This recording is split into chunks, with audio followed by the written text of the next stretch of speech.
Yo, yo, yo, yo, yo. What up? What's How good, man? Nothing, man. I am chilling. How are you?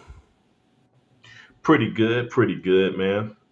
Hmm. You know, it's a. I don't know if we really got to talk about it before, but you know, yeah, man. When you got, I've been talking about how I thought we should have got rid of Debo earlier. Felt like he shouldn't have been on the team this year, and then everything he did this year let me know that his time was up. And I You? hope we do what we're supposed to do and get rid of him. And then you got Debo volunteering to get rid of himself, Mark. So I know we're gonna talk a lot of off-season stuff this episode, but our off season starting off with Debo sacrificing himself to the NFL gods. That's a good start. Yeah, man. We're going to get into a few of the off season things. Um, Honestly, we usually have somewhat of a script, but we have ideas and things. But I don't know, man.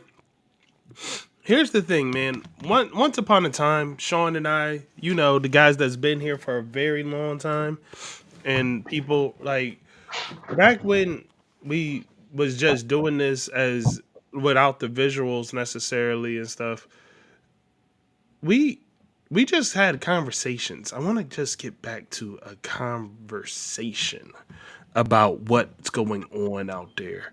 So I have some stuff that I got shared to you already, Sean, and Hmm. I want you guys as well, the people that are watching, all two of you right now. I'm sure there will be more as we go, but you know what I mean. Like I want to just have a conversation, and I think there is no better place to start with a conversation than on some random nonsense like sleeping in the same bed as your mother until the age of 13. Why Random did you nonsense. Huh? why did you do that, Sean? Why did I do what? Sleep in the same bed as your mom at 13.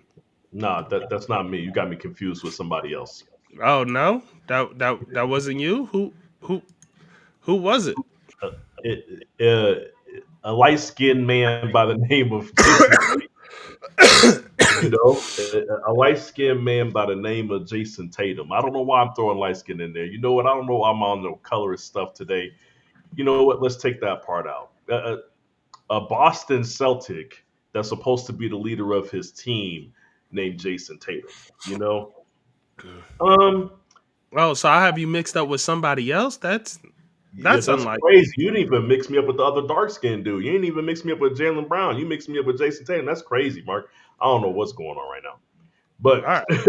Well, but yeah, all no, right. go ahead. So real quick, in case you guys don't know or unaware, this came from Without a Q podcast, where they spoke on, um, I guess somewhere that what's his name, Jason Tatum, said that he was sleeping in the same bed as his mom, and I didn't bother to verify because I don't really care enough to verify. I just looked at that and I was like, that's nuts, and I want to talk about it just in case. No fact checking, nothing. We just going in. Let's go. Yep, exactly. No, no, don't care. Hmm. But anyway, I'm gonna share it with you guys now. So check it out. Uh, Yeah, let's get that. Let's get that. Share screen. All right, bam. Look at me. Look at me go. Mike, Pretty hold on. judging him. Yeah, I'm judging the fuck out of him. Everybody goes in so fucking soft, man. That's the fucking problem. We need to start putting the hood back in the NBA, to be fucking honest with No, you. we don't. Yes, the fuck we do. I want a Zach Randolph. I want Gilbert Arenas to pull a strap on his teammate. Well, Latrell Sprewell choking the coach. Said he has separation anxiety. Is a smash, right? So So at 13, you're actually really fucking weird for sleeping next to him. That's why Jalen Brown won MVP. I You bet you ain't gotta Jalen do Brown all wasn't that. fucking sleeping on his mom. Jalen too. Tatum will beat you the fuck up. He might, but you know what? but you know what? I'll be laying there not full. I'm like, that's why you slept with your mom till you were 13. Fucking pussy. I'm all for having more Latrell Sprewells back in the league, though. I'm about that. Said in the interview that he used to sleep in the bed with his mom till he was Yeah. 13. Yeah, there you go. So I just Yeah, wanted to get back to that part. All right, so real quick, um, all right, let's read some of these comments before.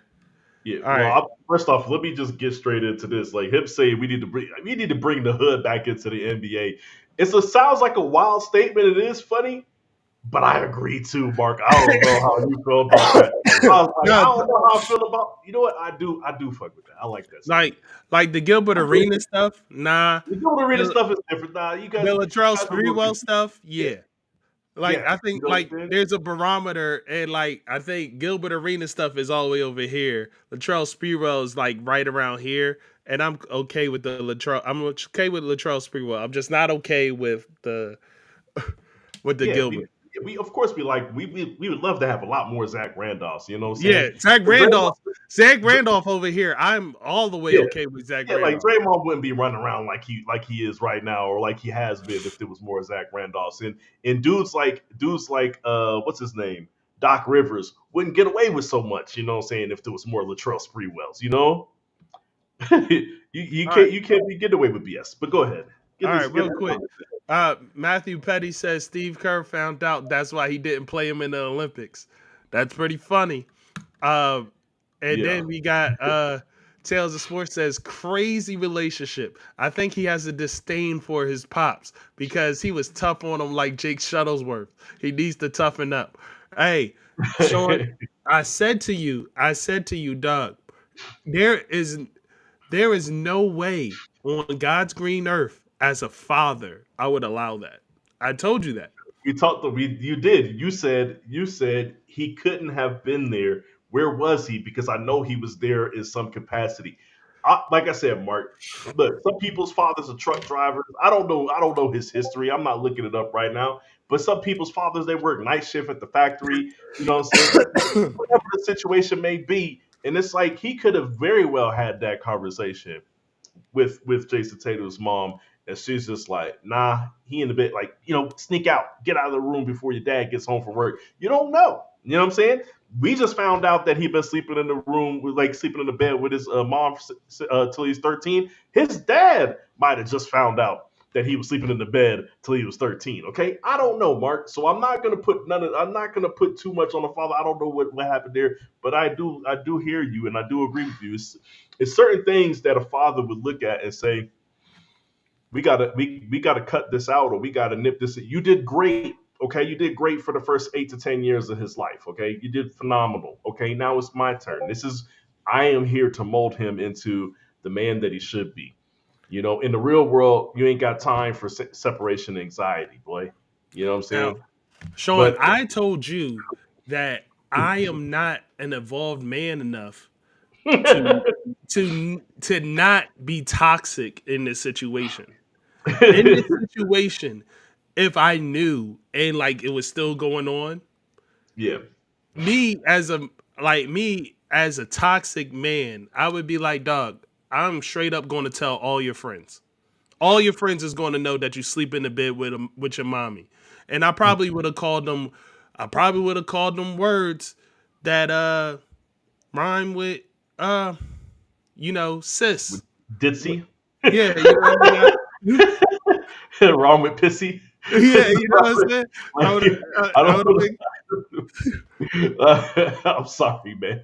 No, like, I would have hey, I'm been watching I would have been the calling my view, own son words that like, dog, what's happening here? the views that Mark is expressing on this podcast are Mark's views and Mark views only. Okay, he does not speak for the entirety of the.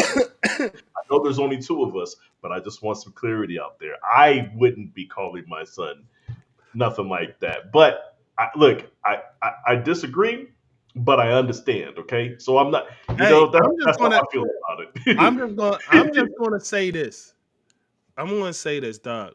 Yeah, Unless you are in a Shannon Sharp situation where where you are like impoverished to where there's only one bed in the house, yeah, like no, there's absolutely no reason for this. And a 1,000%. I'm just gonna say this, dog. Like I said, I'm not evolved enough. I'm yeah. not. I'm not. I'm not involved enough. And honestly, you may not agree with me saying it, but am I wrong? No, I said I disagree, but I understand. Like I'm not saying. No, no, no. Look, Say you said you disagree with saying it, but you yeah, understand. I'm asking you, would the statement be incorrect? the statement would be improper. The See, no, no, no, no, no, no, no, no, no, no. Don't play statement these. would be Don't improper, play. man. Don't play these blah, thesaurus games with me. No, You hey, wanna? look, I asked you. It would the statement be incorrect? using the word soft would be more of an accurate statement. Mm, the, okay. Uh huh. hey, It's a look, yes that's or no all I'm saying. question, dog. I don't know why I'm getting a sentence to yes or no. No, look, man, it would be partially correct. Uh huh. That's the best you're gonna get out of me. You know what I'm Uh huh. saying? Calling them soft, calling them needy, calling them whatever, all those stuff that it directly relates to the situation. Yes, that would be way more accurate. But sure, if you want to sum it up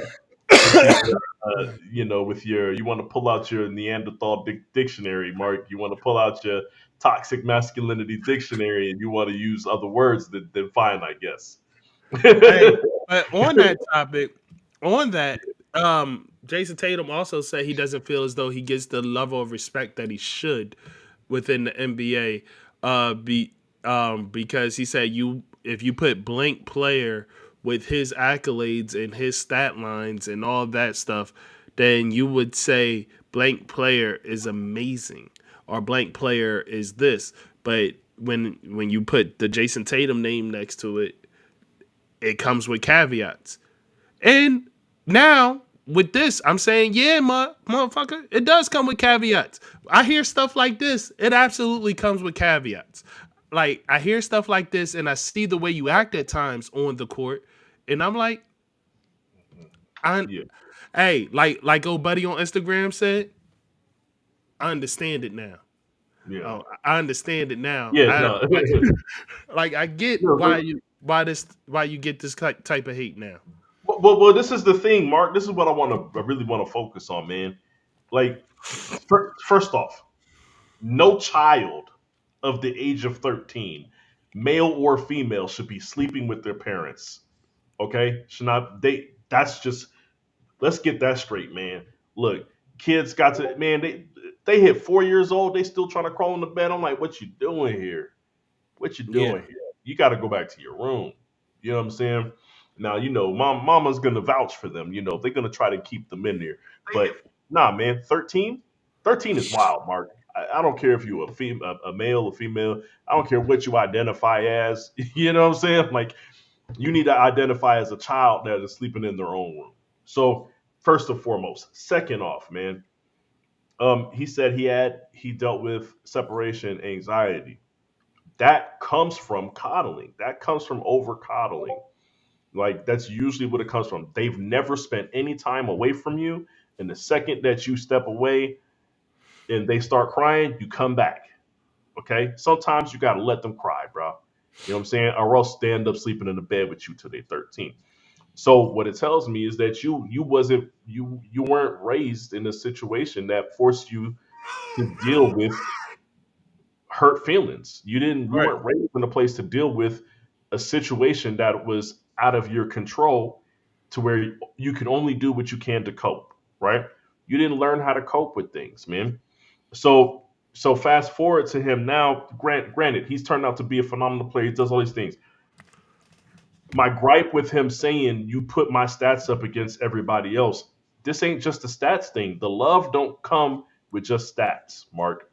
If you're talking about the adoration, you're talking about the kudos and all these things, it don't just come with stats, bro. You need, like, look at how crazy they've been talking about Luca since the trade. Okay, I want you to look at how they talk about Carmelo Anthony. Okay, I want you to look at how they talk about certain people, because a big part of it is leadership. Okay, a big part of it is leadership. Okay, you can't just go out there and get stats. There's a lot of stat getters out there. All right, AI. As much as people think he didn't play that good, he got that love and he got that appreciation because at any time he was on the court, he was outworking everybody. He was out hustling. He is the scorer. He don't need to be hustling for loose balls. He's out there diving for loose balls. You know what I'm saying? He's not even a good defender. He's out there hustling on defense. He's running up and down the court 100 miles an hour for the entire game. He's telling people don't take him out. Like the heart that he showed is what also got him that love that you're looking for. Okay. The leadership qualities, as young as Anthony Edwards is, the leadership qualities that we see from Anthony Edwards, that's where he gets that love from. Okay. That, like, there's all the intangible stuff is why you get talked about or you get treated the way that you do. You know what I'm saying? Taylor Yeah. Sports. He said, doing all that while having a hangover from Club TGI Fridays. Yep. Yeah, like when you show a level of mind over matter, Mark, that's the thing that we respect. Okay, we talk about Jordan flu game. You talk about, I mean, LeBron has his flaws, but you talk about stretches and times and throughout. He's had many moments in the playoffs where it's like he put the team on his back and he carried them. Everybody remembers him erasing the play off the board from David Blatt and saying, "Give me the damn ball," and then knocking down the game winner. These are defining moments. What All right. if you're Jason Tatum? We'll find this. I'll end it right here, Mark. You give me a moment. Give me a defining moment from Jason Tatum's career. Jason Tatum. Oh, only the the only defining moment I personally have from Jason Tatum's career is that he is the Kakashi of NBA quotes and gifts. That so so That so is your claim to fame is you the copycat ninja. like Okay, that. in a Like nasty way, in a nasty work kind of way, bro. Texting Kobe, that's what we're gonna remember you for. Come you on, man. you have a sixth sense and you have the Sharingan of NBA gifts and quotes. Like he will recreate every NBA moment you have ever seen It's while talking to Ghost. That's what I know. well, what last comment here then? Real last comment. You joking, but that's a good point. The point is, everybody else that we talk about in a sense of regard of like high regards, everybody had even Carmelo, where people he doesn't get the love from the media and all that stuff. He has his own personality on the court and off the court. And it's a very defined personality. Anthony Edwards, all these guys, even KD with his whatever question you ask me, whatever answer I give you, believe the opposite. Even though nah, we ain't trying to get rid of the coach. He's staying here forever. Nah, I ain't leaving. You know what I'm saying? Like everybody has no matter what, whether it's a good or bad thing, they have a defined personality. And Jason Tatum just doesn't have that, bro. Right. You steal everybody else's personality, bro. Yeah. So yeah. All right. All right. A little bit of a breaking news, keeping things in the NBA for the time being. I just saw that it's officially stated that Embiid is being shut down for the season. Embiid has been dealing with knee soreness, knee problems, leg lower half issues since last season.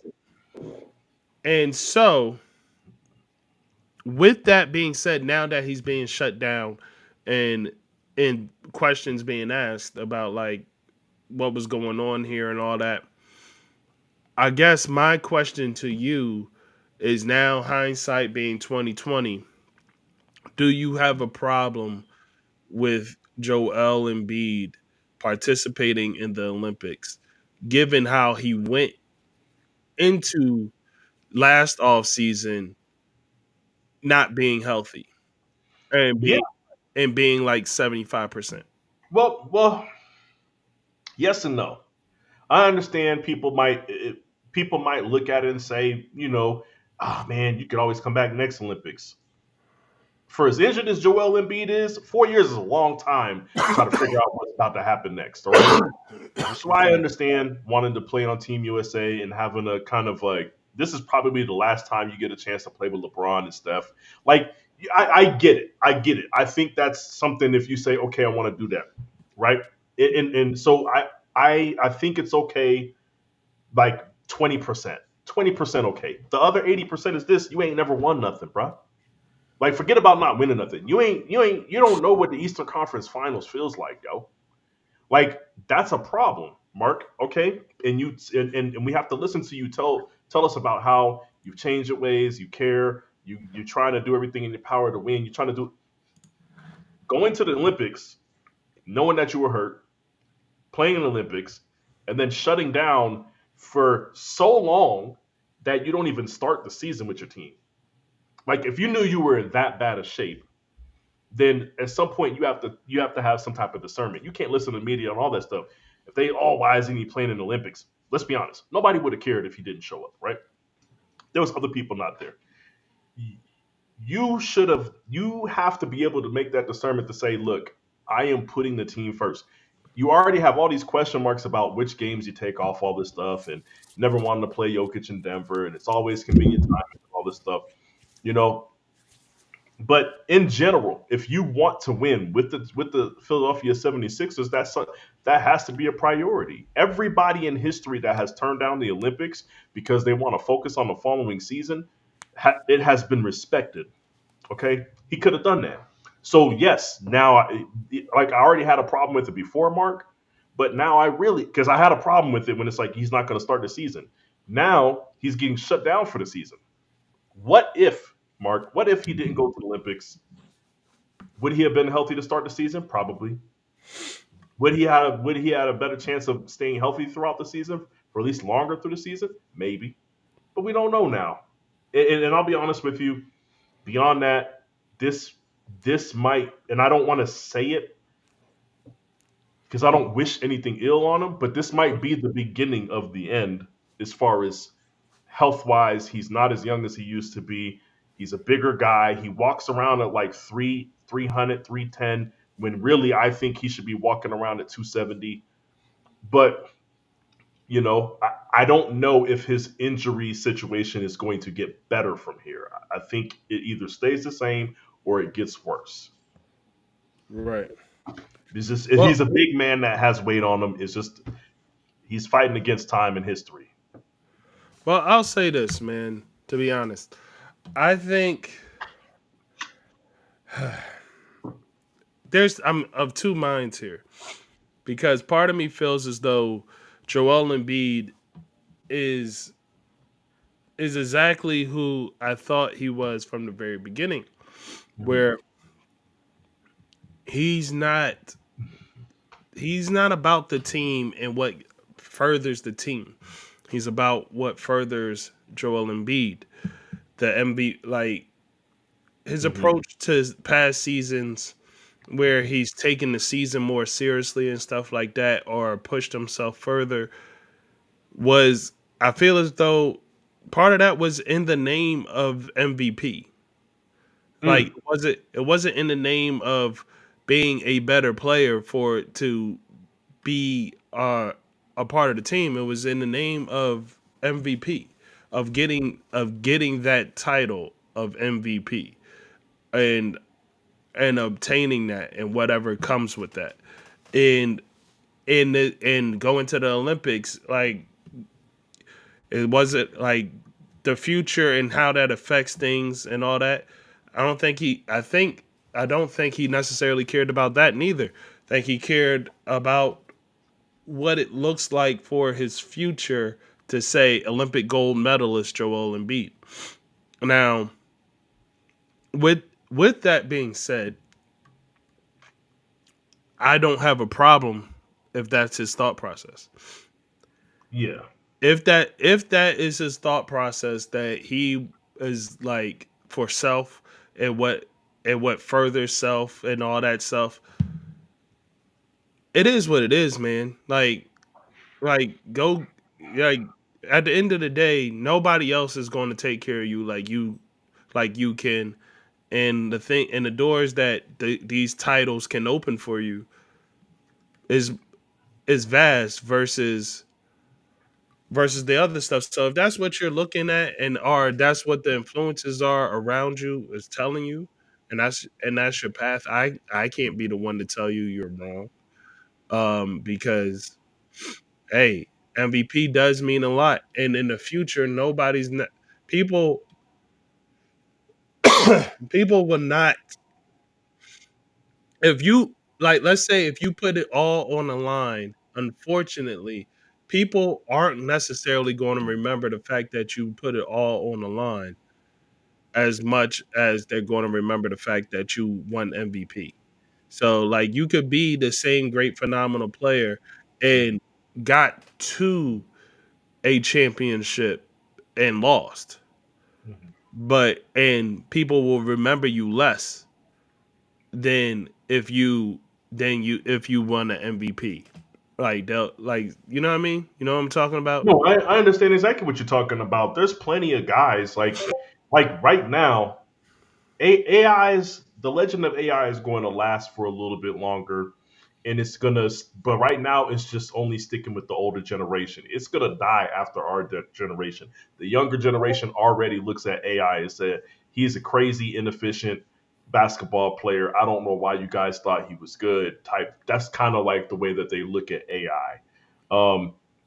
So yes, all those nights where he laid everything out every night and he played hard and he drug his team to the finals and all that. Nobody cares. No, he didn't win a chip, Mark, right?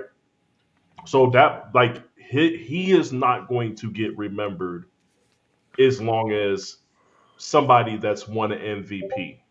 Okay. Carl Malone never won a title neither, but guess what? He won MVP twice. Yeah. That's going to be forever cemented in history. So I agree with you. People remember MVP, defensive player, even defensive player of the year. People are going to remember that. So in general, I mean I agree with you. Like if I agree with the sentiment of saying it's okay for you to doubt yourself when it comes to certain things. Now this, like I said before, my only issue is don't tell me you're all in on winning a chip, right? If you're out for self, don't tell me you're all in on winning a chip, go to the Olympics, and then limp into the season. You can't Right. do everything. You can't please everybody. You obviously have priorities. If yourself is the priority, then be about it. You know what I'm saying?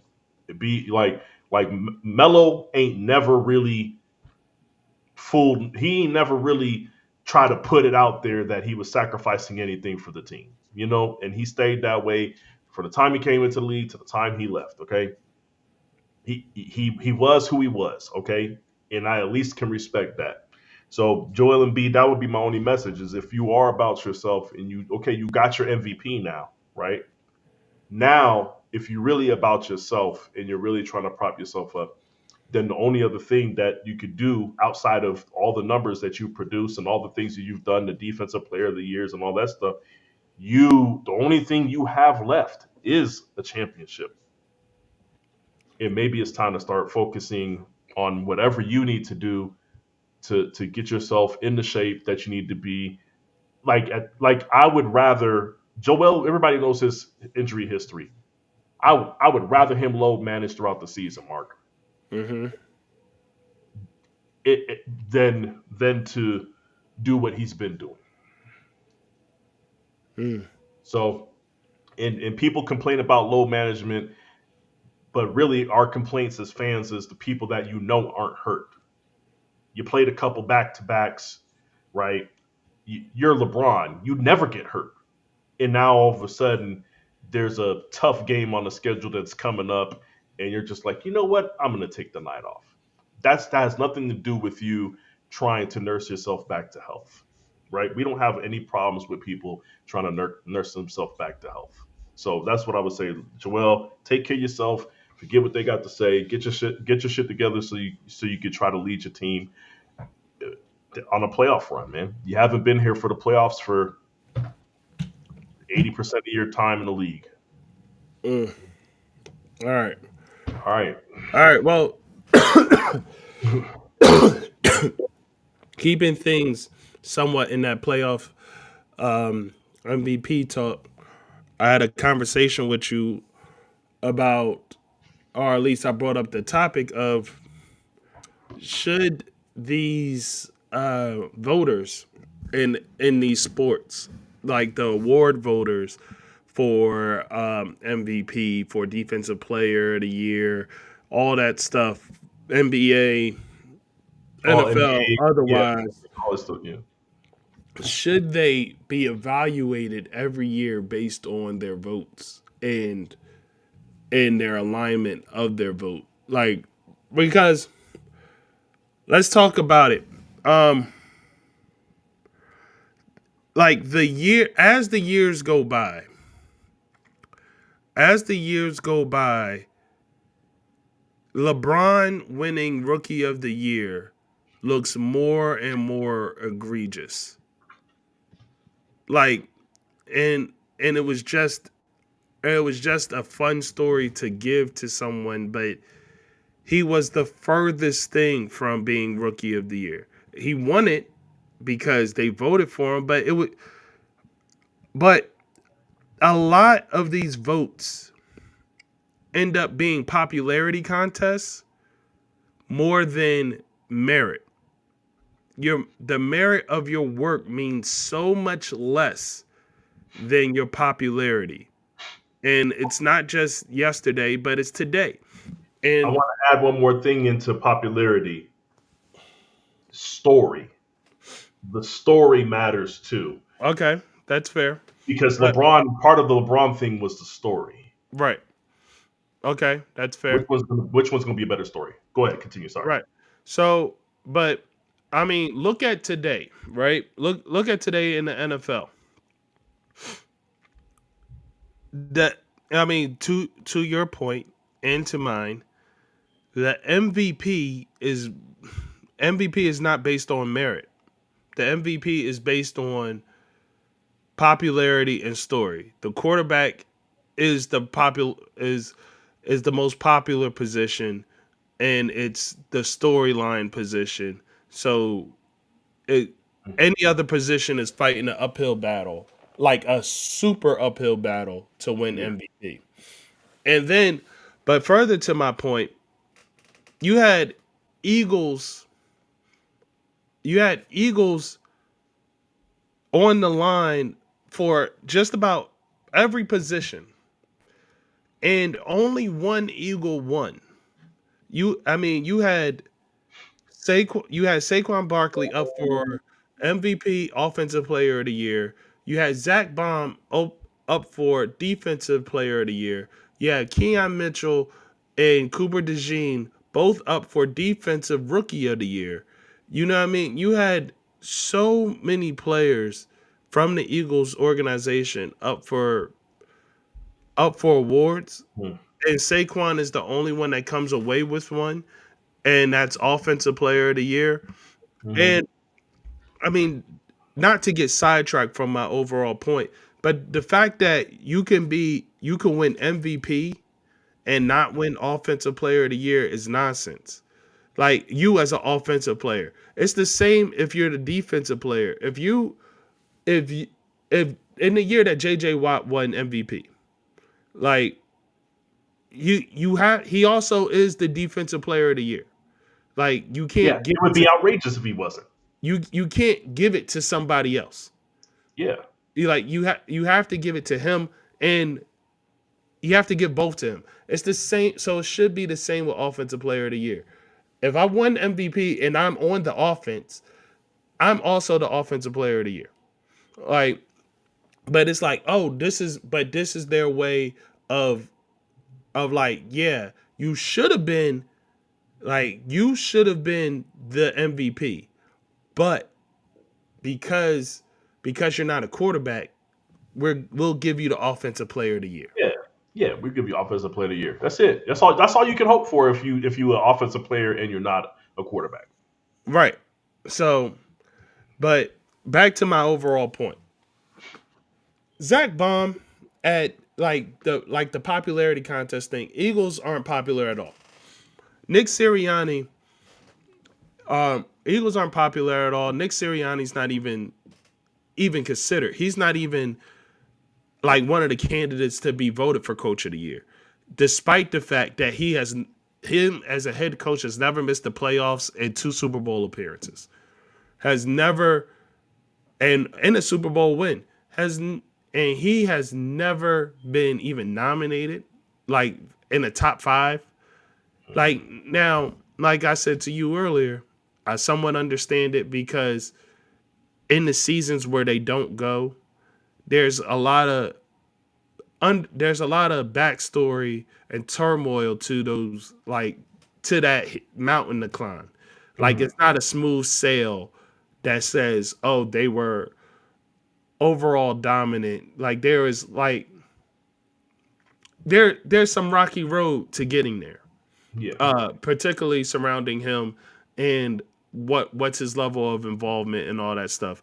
But this season kind of proved that. So if they do well next season and he's not nominated again, it'll look really crazy.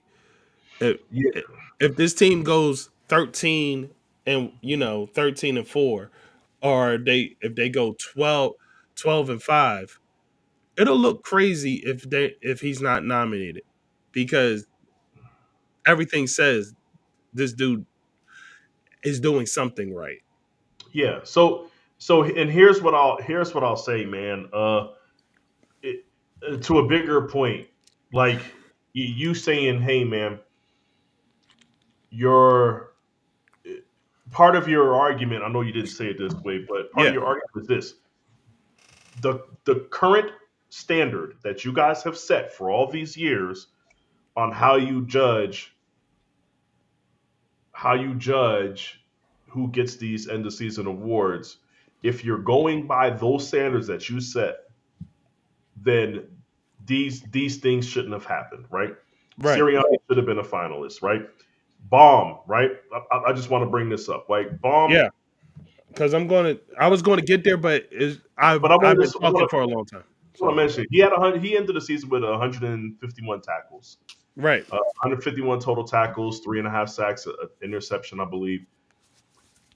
If you go back and you look at some of the linebackers that have won Defensive Player of the Year over the history, you look at a guy like Patrick Willis, you look at a guy like Ray Lewis, you look at a guy like Brian Urlacher, um, Luke Kuechly. All of these guys have had those types of seasons in the years that they've won Defensive Player of the Year, and most of those guys, it had an impact on their defense being a top rate defense. Like even if their team was like 9-7 or something like that, they were still like a top five defense. And people recognize, hey, this person is a very important. He's a very important piece to the overall success of the top defense in the NFL. And that's enough to get you in there, right?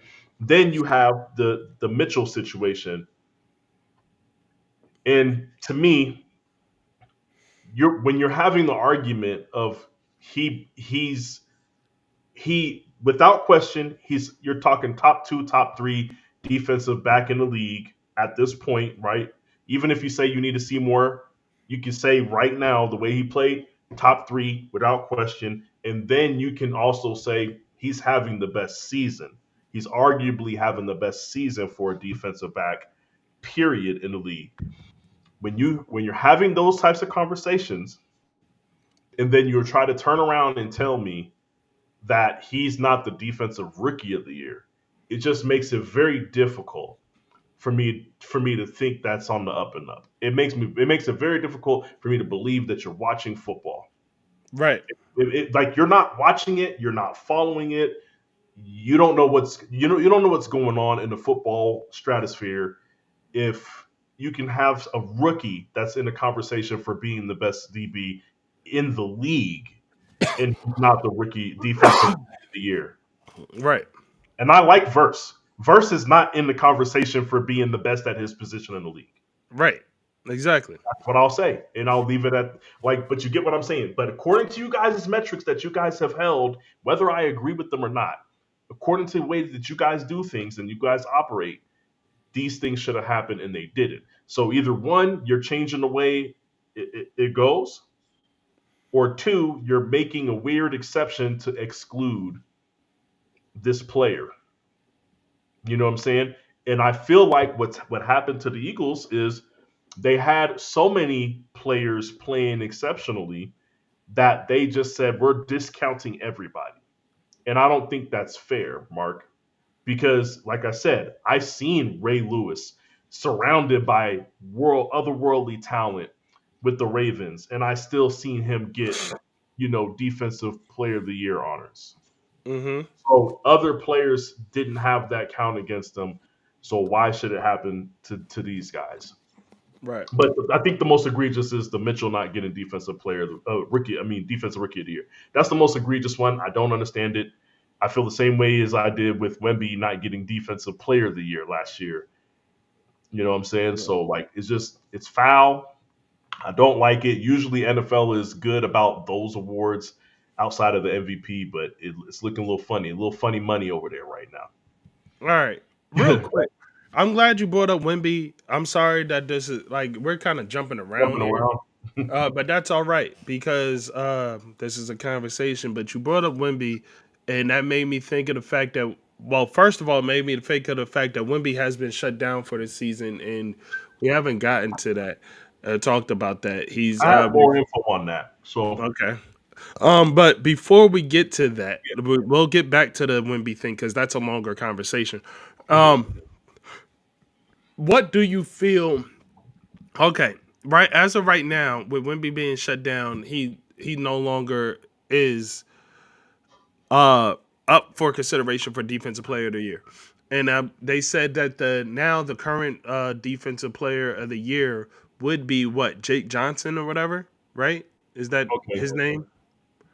Is that Um, his name? Um, um, give me a second. I don't think that's his name. I don't I don't I'll look know. it up. I'll look I it don't up. even Go know ahead. his name, but whatever his name is some no name dude. But if he wins defensive player of the year, he is now eligible for the Supermax. And so it's more so a question of Jaron Jackson. Jaron. And, I and, was I, and wait. I want to be very clear. I want to be very clear. Mark says there's nobody. Jaron Jackson has been one of the best defensive players in the league over the last 3 seasons. Mm-hmm. Has he been in the conversation for defensive player of the year? Um, these past 3 seasons, he hasn't because of people that exist like Right. Wemby and because of people that exist like Joel Embiid and people that exist like unfortunately the Frenchman. Right. Uh, I don't even feel like saying his name right now. But either way, point is, Jaron Jackson is a phenomenal defensive player, and he's But having that's a an good year. but But that's another point. The what's his name winning back to my previous point about yeah, voter. Him winning defensive player of the year was nonsense. He yeah, graded out terribly as a defensive player. I that don't wasn't even understand. that wasn't even his best defensive year, which is crazy. Right. Like he should have won. But anyway, Yeah, back to this. Because I whatever. Anyway, yeah. Go ahead. Jaron Jackson, Samsonite. I was way off. Like like Yeah, back dumb and dumber with that's reference. funny. Yeah, that's funny. Yeah, Like no. I was way off. So Mhm. like his name is Jaron Jackson. But the fact is that he like if he wins, he's up for a supermax. That's kind of crazy the way things are in the NBA that he's up for a supermax.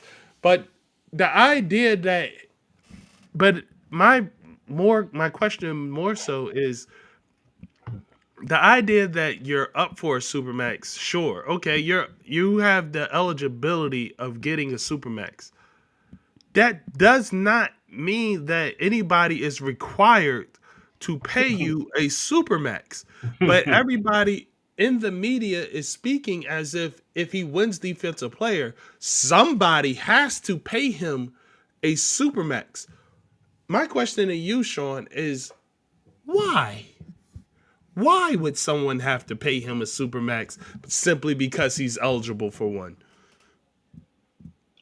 I don't think I just disagree. I don't think they have to, Mark. But it's a weird standard that's been set, though, and it's weird how every other like not gonna say every other league because let's be honest, it's mainly football. Football's like we ain't paying nobody except for quarterback, and then you got the NBA and you got baseball, and they're just like, bro, how much you want? Here's a blank check, right? It's weird, and they're doing it for players. Well, NBA is the biggest. Uh, they're the biggest perpetrators when it comes to giving guys that don't deserve the money. They're just giving it to anybody. At this Right. point, everybody's paid. Okay.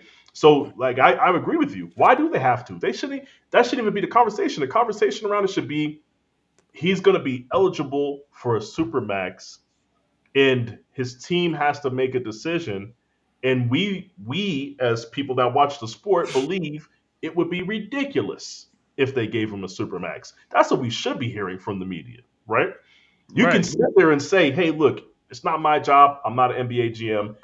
They'll have a decision to make." But my minuscule opinion, I think it'd be nuts if they gave him a supermax. Like, why aren't we hearing that? Why? I don't know why we're not hearing that. I don't know what's going on with the NBA media, but I can tell you this, Mark: Mm-hmm. change gonna come. Okay, they change gonna come. Okay, the NBA has a new TV deal coming around the corner. Okay, it's gonna be outrageous. They cannot allow the level of inflation that's been happening inside the NBA with these contracts to continue. It's time for Do you bed. know that in I don't want to get nerded out too much on this, but right now the current construction for NBA teams is we're going to get like two, maybe three max players, and then everybody else is making pennies. So you got guys that are making like 50, 60 million a year, like three guys, and then everybody else is making like 5 million a year. Like that's the current way that these teams are constructed is we want three guys that are just maxed out pay and then everybody else is going to get paid pennies. And then if you're a mid-level player, we might pay one or two of you guys mid-level contracts. But if you talk too slick, you'll be down there getting paid what the role players get paid. Everybody remembers Dennis Schroeder talking his way out of that Lakers contract. Okay, this shit happens every single season to NBA players around the league where they think they could get more, or they think they're worth more than that, and then they end up taking 5 million. Yo, So yeah, Schroeder is the most. He is the biggest like warning story in the yeah, world. Like play this it. dude, like I think he's the most passed around player in the NBA, right? Yeah, he is. Like he, I feel like he's on a new team every year. like Yeah, I feel like I believe he's like I believe something came out about that about how often he's been passed around. yeah, Um, and like he's played for like what, like 12 of the teams or some shit like that. Like yeah. He's been around. Yeah, so, yeah. but anyway, continue. But to the bigger point is change is going to come because right now Adam Silver and them boys are it's already information coming out saying that they're looking to try to change the current uh, structure of the NBA when it comes to not only just the style of play, the rules, the entertainment factor, but they're trying to they it looks like they're now showing an interest in parity, Mark. They're Right. showing an interest in parity. And what that means to me is that these outrageous contracts are going to have to get reduced in order for that to happen. I don't know. I don't know if it's going to lead to the supermax being adjusted, changed to where not so many people can get it. Whether the max contract is going to get lowered, I don't know, Mark. But what I do know is right now, the reports that are coming out about the NBA front office is that they are seeking change. Okay, Well, so it was funny because Draymond Green spoke about this. Like he was saying the stupid collective bargaining agreement that they signed. And it's funny, it's like because you are a player, you you signed it too. you signed it. So now, granted, you could have got voted out, and like you could have been Yeah, against it, and then but the vote went outside your way. But anyway, Mhm. um, he was saying that the stupid collective bargaining agreement that they signed is part of the problem where you are now going to see more high level stars being shifted and moved around the NBA because no team is trying to pay a player $500 million to be on the team. Like so, because he's like that's why Luca is now a Laker. I was And just he gonna was mention that. yeah, Yeah, he was saying that's why Luca is now a Laker because that they're like, look, I'm not paying that, so I'm gonna go ahead and move you, and like, and it's just a little weird that the owners and the players both signed this thing knowing that it's not beneficial for either side. yeah, Like there is no benefit to this because there is because as it stands, there is no team that wants a player to be uh it's not like now that they have hard cap levels, it's not that they don't want a player to make this much money or anything like that. It's just there's no team that can afford for a player to make this much money. yeah, So you have that, and then so if no team can afford for a player to make this much money, that means no player will ever be able to achieve that level. So why would either side agree to something that is essentially unobtainable or it's unsustainable and unobtainable? yeah, It's retarded. yeah. So, Excuse so, me. so, Excuse me, but yeah. No, nah, man. So, yeah. I know we brought up the Luca contract, the Luca situation. There was a podcast. There was a podcast clip that I saw recently, and I can't remember who's who was talking to KG, but they were having a conversation about it. And what KG was saying was, "Look, man, he was just talking about the state of the NBA and players taking off, and he said you got role players that are showing up to the showing up to the arena and walking straight in, no warm up, walking straight in, sitting on the bench because they haven't slept the whole night. Like they they literally rolled out of bed, you know what I'm saying, and walked to the arena and they sitting on the bench. And he's like, the work ethic ain't there. But the one thing that he brought up that I thought was interesting was he said he was talking about the NBA not liking it, and he was like, one thing he expects to see with the new bargaining agreement is he said it might even get to the point to where they're going to say, hey, with the low management, we're going to cut it down even more. But also, he said he thinks it might come to a point to where they're going to say, look, you don't play, you don't get paid. Like you know what I'm saying? Like barring injury, you don't play, you don't get paid. And that would be a crazy thing to see, Mark. I don't like it wouldn't be a good thing for the players there. Like I don't see how that would pass, but I don't see how a lot of things pass in the CBA. But I will say this, as a fan, I believe it would make for a better product, and that's why the NBA is going to push for it.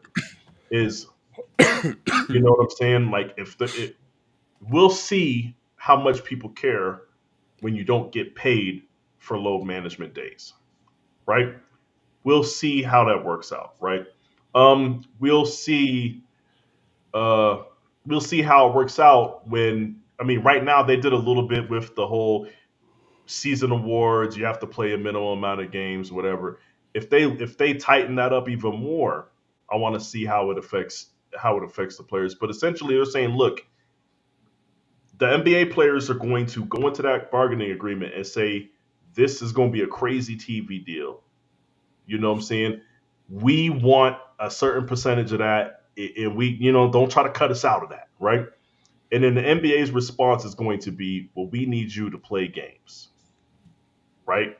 We need you to play games or don't get paid. And I believe that, to be honest with you, the way that things have been going, I think the players would take that deal, Mark. well, yeah, man. I mean, just to your point about first things that need in order to fix the NBA, the first thing that needs to be fixed is officiating. Man. And the reason but hear me out. Like I think you get a better product from the players if you fix officiating. If you're going to have to go through a hard year or maybe a hard 2 years of the game looking nasty because there are so many penalties and fouls called. You're going to have to go through a year of that where, hey man, this dude took 4 steps. I'm blowing that whistle. I don't Hmm. care if his name is Kevin Durant. I don't care if his name is LeBron James. I don't care who he is. This whistle is getting blown. If you do that, then you will have more like now players can't just come in laissez-faire and not focused on the game. They have to focus on their steps. They have to practice more. They have to do certain things.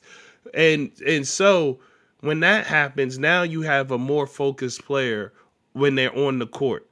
And and I think that trickles down to the other areas. So I really believe that it all starts originally with officiating. I have an idea to make that happen, right? Because I think the crux of the situation is, and I don't like talking about this stuff, but we're gonna talk about it. The whole entertainment, you know, sports entertainment thing. Hmm. They're on staff with the NBA. If you don't think for a second that there's any chance that the NBA goes to them and tells them, we want to see less of this, we want to see more of this, we want to see, you know what I'm saying, whether it's direct or indirect, we want to see these types of teams win, we want to see these types of teams move on, right? It, there's no doubt in my mind that there's some type of the NBA front office controls to some degree or to a major degree what the how the NBA refs go about refing the games, right? And I believe they also have a certain amount of situations to where it's like when they do something wrong and people start to call it out, it's a situation to where it's like we have to protect them at all costs because we're complicit, right? So the way that you solve that is they got to find a way to get a third party set of refs. Like the refs don't need to be working for the NBA, Mark. Now, you contract that out. However, you need that contract to read. I 1,000% believe that they need to be not working for the NBA for this thing to work. That's the only way you're going to get fair officiating. Yeah. Yeah. So listen, um, Tales of Sports says it's going to be hard to do that in the future once LeBron and Steph retire. Viewership might take too much of a hit. Well, listen, this is why you got to do it now before they retire. You have to do it right now, and you have to do it to LeBron. You have to do it to Steph. You have to do it to these players. It is absolutely ridiculous that I am watching a highlight of the supposed best player in the NBA come down court, pick up his dribble, shuffle his feet moving forward, and then start dribbling again. This dude committed 3 penalties in 5 seconds, and not a single whistle was blown.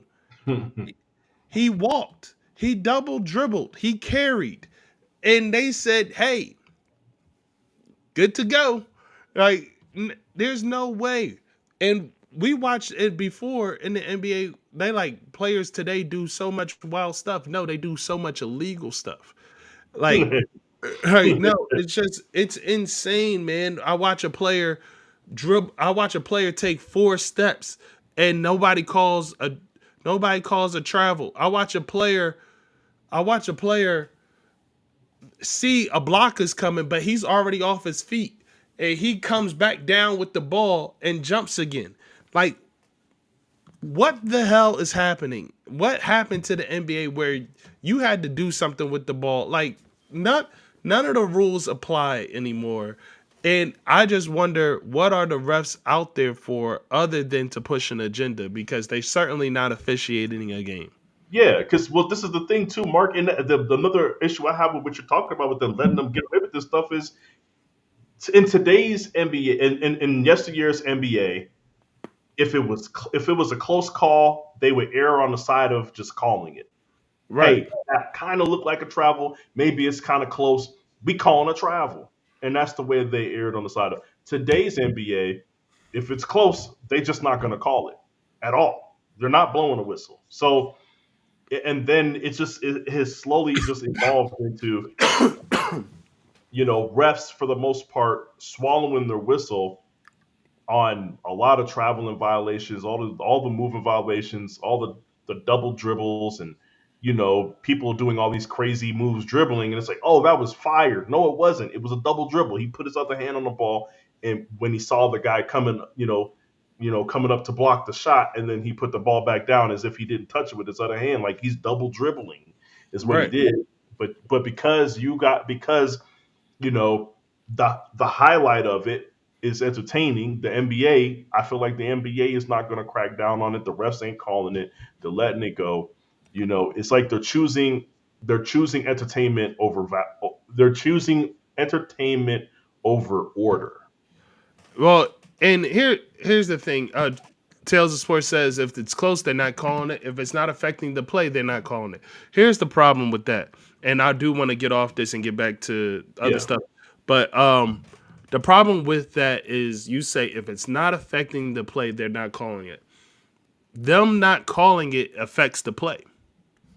Them them not calling it absolutely affects the play because that's something. Hey, I did what I was supposed to do defensively. I got in your way. I yeah. did exactly what I was supposed to do defensively. I played a like you went to go shoot. I played it perfectly to where you had to second guess yourself. You made a mistake. Now that is supposed to be my ball because of what I did defensively, but you don't have to pay for that because they didn't call the whistle. So so now that affects the game because now there is no real defense. I can't touch you and I can't do anything else. So all non-calls affect the game.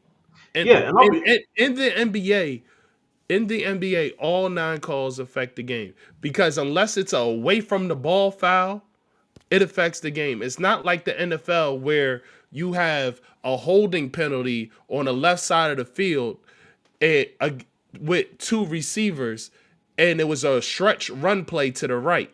Like, yes, that holding penalty with that receiver on the left side of the field has nothing to do with the play that's running to the right whatsoever. That's Mhm. not affecting it. That's not affecting the play. But in the NBA, these non-calls absolutely affect the play. Yeah, no, well. Let's be 1,000% honest. The bigger issue with the non calls is most of the non calls are happening are going in favor of the offensive team. Oh, It's the team that's on offense that's committing these penalties that are getting overlooked. It's different if it's a defensive play. Like if you're sitting here trying to say, "Oh, there's a defensive foul away from the ball." Let's say it's a fast break, and then somebody that hasn't crossed half court yet gets fouled, right?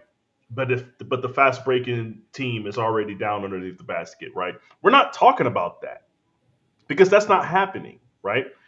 Like these plays are specifically offensive players being able to get away with murder, which means it is absolutely affecting the play.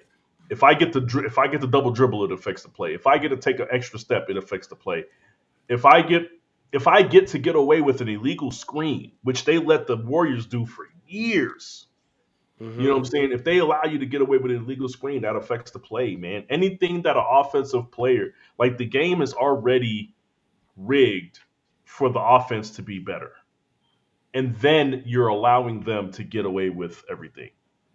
So it absolutely affects the game when you don't call it. You know what I'm saying? So that it is what it is, man. Like they are they are controlling the game. They're controlling the tempo of the game. They're controlling the outcomes of certain games by the way that they ref. You know what I'm saying? Mm. So yeah, that's the problem, man. In it, NBA, everything that we named earlier that the NBA said they might be looking into doing and they might have interest in doing, all of that is to fix the issue of NBA viewership. So I'm with Mark on this. Refing has to be the number one thing that you fix. It makes the things that they're allowed to do makes it unwatchable. I know there's a lot of focus on the 3 point on a 3 pointer, and to me, you can change whatever rules you want about the 3 point shot. I think the cat is just out of the bag. Yeah. Until there's a team that's bold enough to, number one, scout a guy that can change the way that the game is played, and until there's an entire conglomerate of president of operations, GM, ownership, and head coach that are willing to put together a team that completely goes against the grain of what's happening. That's the only way that you can change the way the game is played. In every single era that That's the how we NBA has, got here. yeah, in every single That's era really how that we has got yeah, in every single era that has existed in the NBA, every time the game has changed drastically, it's because of a player or a team. You look at people started caring more about team play when Boston Celtics was winning all their championships back in the day. They changed a lot of rules because of Wilt Chamberlain. They changed rules because of AI. Like rules changed, but the gameplay when Shaq showed up and he went to the LA Lakers, that changed the entire landscape of the NBA because you had to deal with Shaq. You have to try to beat these guys. The Warriors, like you said, that's how we got here. The Warriors played a style of basketball that went against the grain of the way that people built their teams. They had to build their teams differently.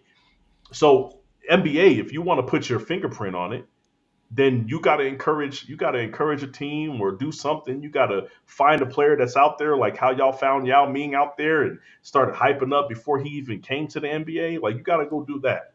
You know what I'm saying? But until something like that happens, like you got Wemby sitting here right now, and y'all got him out here shooting 3 pointers. right. Y'all can change this, man. So Yeah. Well, what they could do is put they now that they have the Spurs conveniently on the Tankathon, they could go ahead and put Cooper Flag on the Spurs and have a new Twin Towers and see it's, how that work out. But yeah, anyway, um, yeah. But anyway, let's go ahead and get out of that conversation. And I do want to talk about rule changes and keeping it in rule changes. The NBA, not the NBA, the NFL is has gotten a formal request to go ahead and remove the tush push.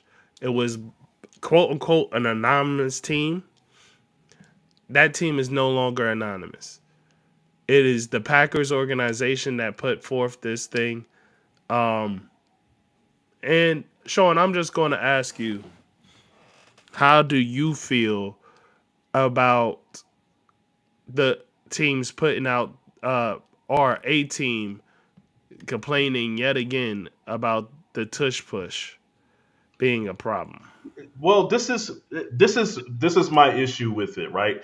I don't think I it the general idea of it. I don't have an issue with it because I just think that in general, me and you spoke about this. I don't think it's fair for you to be able to push on offense, but then you not to be able to push on defense, right? So that's my main thing that I have. But that's not what these guys are saying, Mark. That's my problem with it. That's not what you're saying.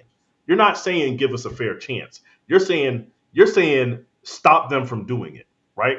Stop them for me. That's my issue with it, right? Like, and if you are going to say let's remove it, is that the only solution that you can come up with?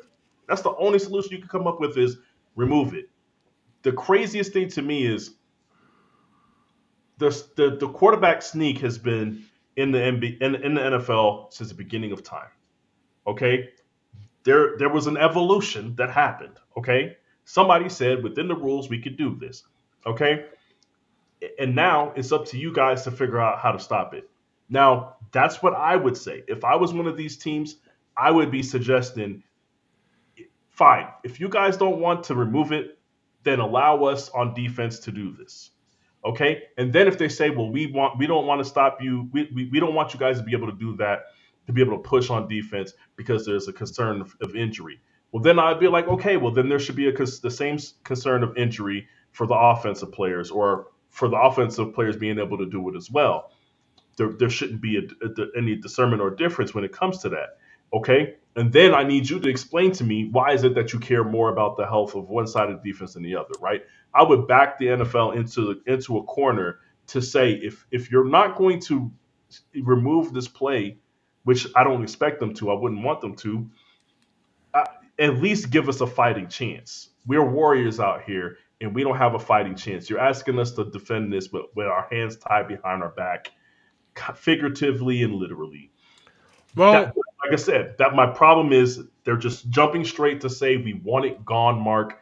They're not even saying give me a fighting chance. yeah. Well, here's my okay, I understand you, and here's my issue with it. As you say, give us a fighting chance. Okay. Why is it that when other teams attempt this, it's unsuccessful? When they attempt it the way that the Eagles do it, they are unsuccessful. Tales of Sports says the Bills damn sure couldn't get it against the Chiefs. Exactly. Bills couldn't get it against the Chiefs. And it looked like, oh, the Chiefs figured something out for the tush push because the Bills tried to do it the way that the Eagles do it, and they couldn't get it through. And then the Eagles come in the Super Bowl and showed you, hey, they not like us. You not us. And my issue with with this proposal is that you are singling out a singular team. One team is successful. One team does it better than anyone else. One team can do it and do it better than anyone else. And you're like, because this team is so good, I want it gone. That's like saying that's like saying if Patrick Mahomes and Tyreek Hill was 80% on deep balls, you would be like, you can't pass the ball more than 40 yards down the field. Like, what are we talking about here? Like, you're going to remove the ability to pass the ball more than 40 yards down the field simply because Patrick Mahomes and Tyreek Hill are so good at that connection that it's problematic. Doesn't make doesn't make much Yeah. sense. No, I hear you. This is what I will say too, Mark. To your point, if they were as successful doing it, then would they still be making the same complaint? And Right. I don't believe so. I don't believe so. So like that's part of it, right? In And fact, the Packers tried to do it, and they did it successfully in the playoffs or whatever. So yeah. So but like I said, like if they were if they were having some level of success doing it, they would not be petitioning to get the play removed, right? That's just plain and simple. So to me, what he said, soft, it is soft. You know what I'm saying? It is soft. Number one, and number two, like I said, all you need is a fighting chance. You don't even want to fight. Okay, so to me, like you said, it's because one team is better than the rest of them. It's because they can't have the same success. Because, like I said, if they were like if the bit like if they were able to just even complete maybe 30 to 40% of those, I don't think they would be complaining. You know what I'm saying? So get better, okay? I am a believer in equality of opportunity. Okay, and you guys have the same opportunity to practice this play. You have the same opportunity to get good at it. Because I'm gonna be honest, Mark. I honestly think yes, some of it has to do with physical abilities, right? But this offensive line is not exactly the same offensive line that you had when you started doing the tush push. I understand that you guys are large now, but you guys were actually do. I felt like what Troy is saying there didn't look good. Doesn't look as good as when your backups do it. I still think it doesn't look the same since Kelsey retired, Right. but so yes, part of it is physical stature and physical capabilities, but I feel like a majority of it is technique, and I feel like the Eagles spent a lot of time and a lot of hard work and dedication practicing it. You can't. I don't like the idea of somebody saying because I don't want to practice this, right? I don't want to And I practice don't and I using it, don't want to practice stopping and it. I don't thank you. I don't want to practice using it, and I don't want to practice stopping it. Therefore, I want it gone. That's bullshit. That's just me. That's bullshit to me. You guys are better than that. You should be better than that, and that's kind of a weak mentality, a weak stance to take. Like I said, if they were saying, "Hey, man, allow us to push back," I wouldn't have no problems with the request. Anything else outside of that, Mark, you just being weak, you being soft, you're not being a competitor. You're asking an advantage that we earned, Mark, an advantage that we earned. You're asking for it to be stripped away. Right. Now, but here's the thing. You said you can't push against the player in any other situation, but here is the issue. They're not pushing against the offensive lineman. Like the players in the back aren't pushing against the offensive lineman. They are pushing against the player with the ball. And in any other case in the NFL, that is legal. We have seen plenty of times where a No, running yeah, back or a receiver gets stood up. An offensive lineman or whoever is there will push him forward.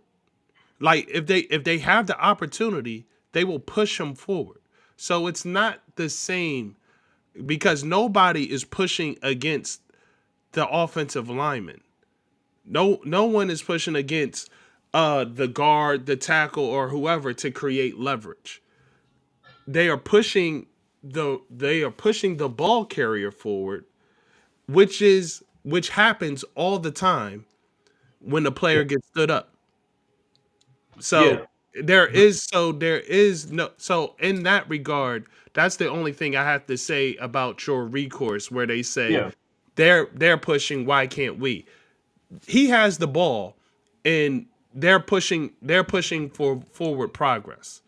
You yeah. No, no, I understand what you're saying, but this is like okay. So here's an example, right? You talking about offensive player like a running back has the ball, and then they're out in the open field. Once you're already out in the open field, it's a different scenario. But when you're at the line of scrimmage, you don't have anything. Okay, the offense has the advantage on everything. They snap the ball. They know the snap count. Jalen Hurts or whoever, he's not diving over the pile. He's not squeezing in between two players. He's kind of going underneath. You don't like, and then yes, the offensive line is pushing. Now what I can tell you this: what the NFL don't want to see is you don't want to see. Hey, we're just going to throw in a bunch. Let's say we throw in 7 linebackers in here and have no defensive backs, and we have 3 linebackers standing behind, and we're shoving 4 linebackers into the defensive lineman since we can't push the defensive lineman directly. Like, well, here's the like, problem. Here is the problem with that because yeah, Nick Sirianni already yeah, has a built-in he already has a built-in method against that, and we seen that 2 years ago. We seen it at one point last year, where hey, I can fake this tush push, and now this is a stretch run, and mhm. you are fucked. No, Like no, no, no. I understand. I understand what you're saying, but I went to extreme case. right, But a normal case would just be you still got your guys watching the outside. but you have everybody that's in the middle. Just push it. You know what I'm saying? Like you just have, hey, I can't push the defensive tackle, but I can line two people up behind them and shove the two people into the defensive tackle as soon as the ball snap. Right, If that, man. if that, But and that would, and honestly, that would be okay.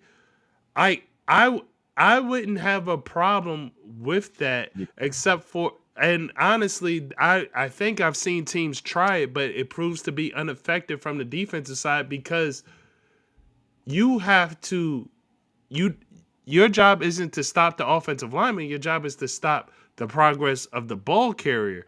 So you creating leverage against, are you getting a push against the guard?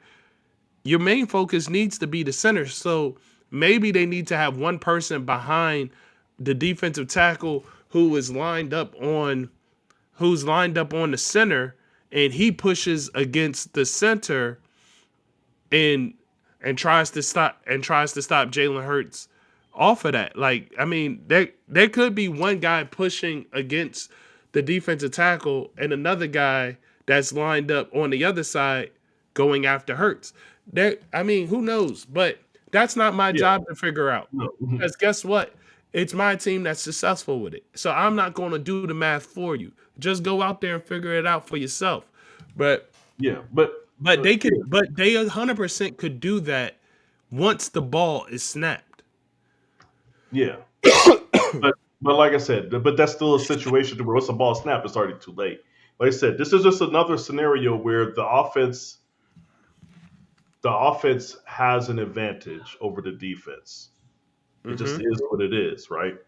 So it in the game, I understand the frustration from the team seeing in a game where the defense is already handcuffed. You know, we this is a situation to where no matter what, they're always going to have the advantage. By the time the defense is reacting, Jalen Hurts is already lunging forward, right? It just is what it is, right? There's nothing you can do to take away that advantage. There's nothing you could do to counteract that advantage. The only thing that you could do is hope that they don't the offensive line doesn't gain leverage over you because they know the snap count and they're moving before you are. All you could do is hope that the offensive line jumps off late, and all you could do is hope that Jalen Hurts does something stupid like what Josh Allen did, which was stand straight up and try to fucking move the pile. I don't know what the fuck Josh Allen was doing on that play. Everybody's talking about that play and being mad about the refing and saying, "Oh, he earned the first down." I thought that was one of the worst quarterback fucking sneak attempts that I've ever seen.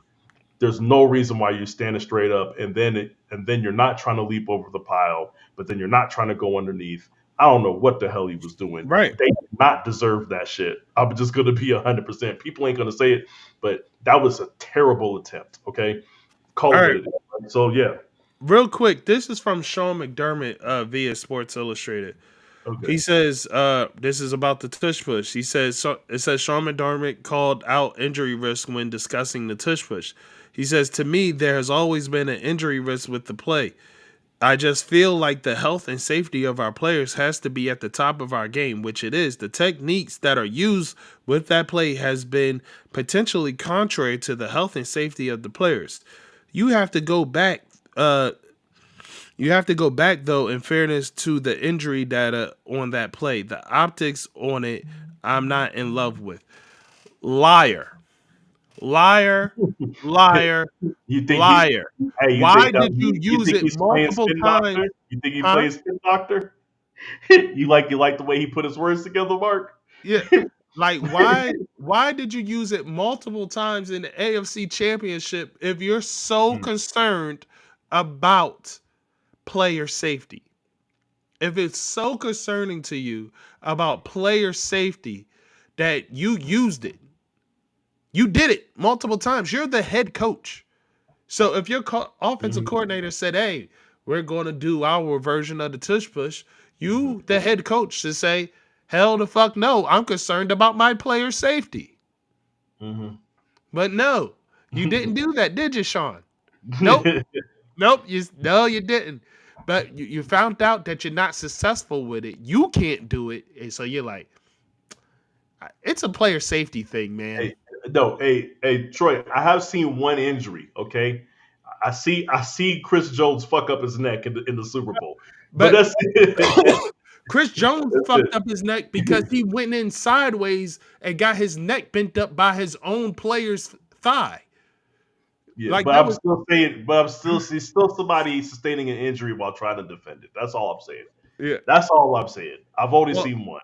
nobody told you to line up perpendicular to the play. Hey, I thought it was a creative way to try to stop it. I don't have no issues with that. You could say maybe that's what got him hurt. Maybe you should let your teammates in on what you're trying to do. That would be my only suggestion. Let the teammates know because obviously they had no clue what the fuck you was doing down there neither. So, but yeah, I don't think it was a stupid play. I think what's stupid about it is you have to be on the same page. You can't just be out there experimenting on the fly, bro. Not like that where you're putting yourself in harm's way. Like Yeah. either way.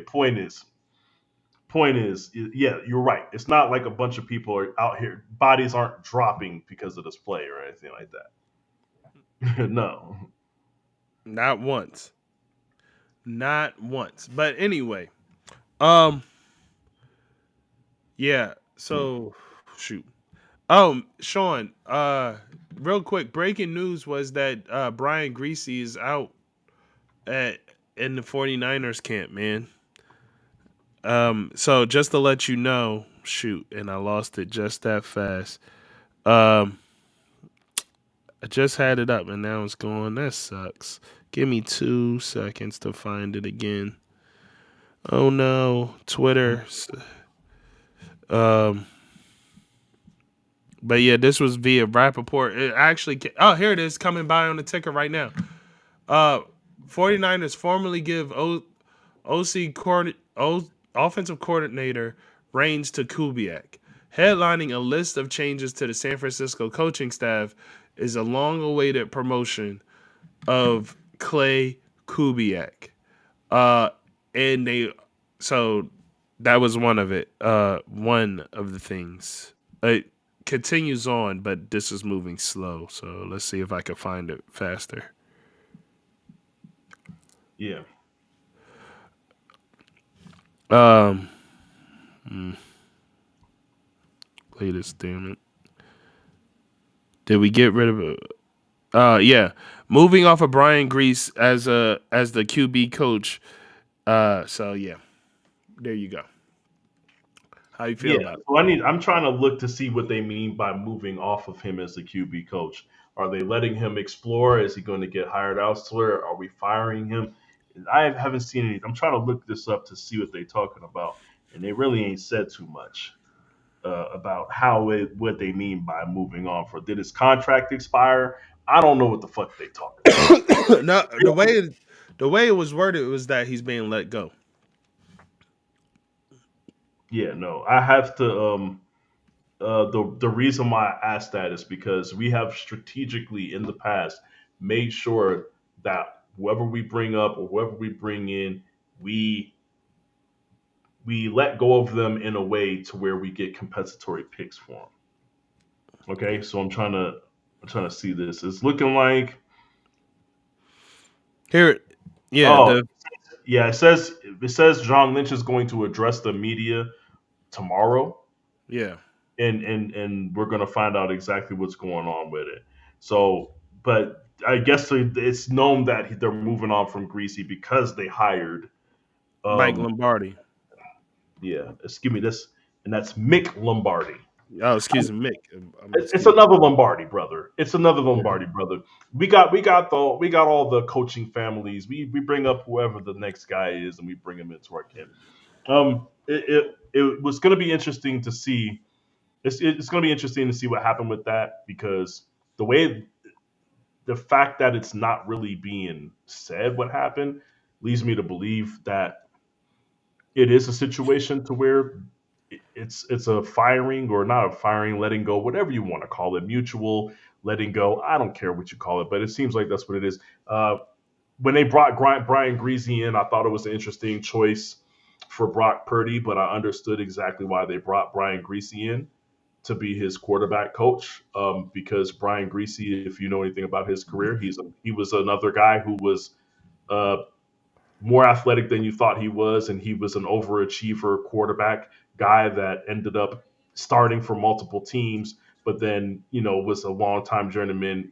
I understood what they were trying to do, and he's a professional. Blah blah blah blah blah blah. I got it, but Lombardi, I don't know enough. I don't know enough about Lombardi to say that I like the move. This is my first time hearing about this particular Lombardi, so I'm gonna have to do my research. All But right. I do think Okay. that Brian Greasy is. I don't think there's anything else he can show Purdy. Okay. Fair enough. All right. Browns GM Andrew Berry on Miles Garrett trade request. He says our stance really has not changed. They have no interest in moving. They have no interest in trading him. He's a huge part of our organization. A really good person. He's an awesome player. Understand the trade request and everything, but our stance really has not changed. We can't imagine a situation where not having Miles as part of the organization is the best for the Browns. Hey, Andrew Berry, real quick. If you can't imagine a situation where him not being on the team is best for the Browns, then you lack a brain. You need so much on that team. The only way, and you don't really have funds, and you don't really have a lot of picks Yeah, because of yeah. Go ahead. because of a stupid move you made to go after a quarterback who was having the worst PR in the world. You overpaid for a guy that was going through the worst PR troubles ever. And Yep. now the only way forward is to truly move on from a guy, have a bad season, maybe two bad seasons, and come back stronger than ever. But Yeah, if you want to waste the career of Miles Garrett, feel free and continue to be absolute garbage with one defensive end on your team. That's yeah. phenomenal. Because It's if just you think that Jerry Judy is going to get it done, I'm sorry, he's not. If it, you think like Doug, it's crazy. But I'm going to ask you this, Sean. Do yeah. you do you really believe him? Do you do you think this is just posturing to get more from a team, A or 1,000%. or do you think this is just the Browns continuing to be the Browns I and think be it's idiots? I think it's both, Mark. Hear me out. Hear me out. It's both. 1,000% posturing and 1,000% Browns just being a crappy organization. You know who says things like this, and this. I love my truck, Mark. Uh I huh. love that thing. I get offers all the time, like especially directly after COVID. I got offers all the time. I was like, I just bought this thing. The dealership's trying to buy it back. They're trying to offer me prices that I essentially supposed to not be able to refuse. They're offering at one point they were offering me $3,000 less than I paid for it, and this is me after owning the vehicle for 2 years and having like 30,000 miles on it. Right? They were offering me that kind of bread for it. Okay, you know what I could have seen myself saying, even though I know for a fact I don't want to get rid of that vehicle. I can see myself saying, dog, now if you guys start talking like 50,000, then maybe I'll entertain it, right? So I do think it's both. I think they are posturing. Okay, I think they're saying, if you want to come get Miles Garrett from us because we don't want to give him up, if you want to come get him from us, you got to pay an outrageous fee. And if you don't pay an outrageous fee, the man is staying here, it, basically in the capacity that we want him to stay here. We are going to hold this man hostage, okay? And he's we're ransom number. We don't have a number, but if the number sounds good enough, we'll do it.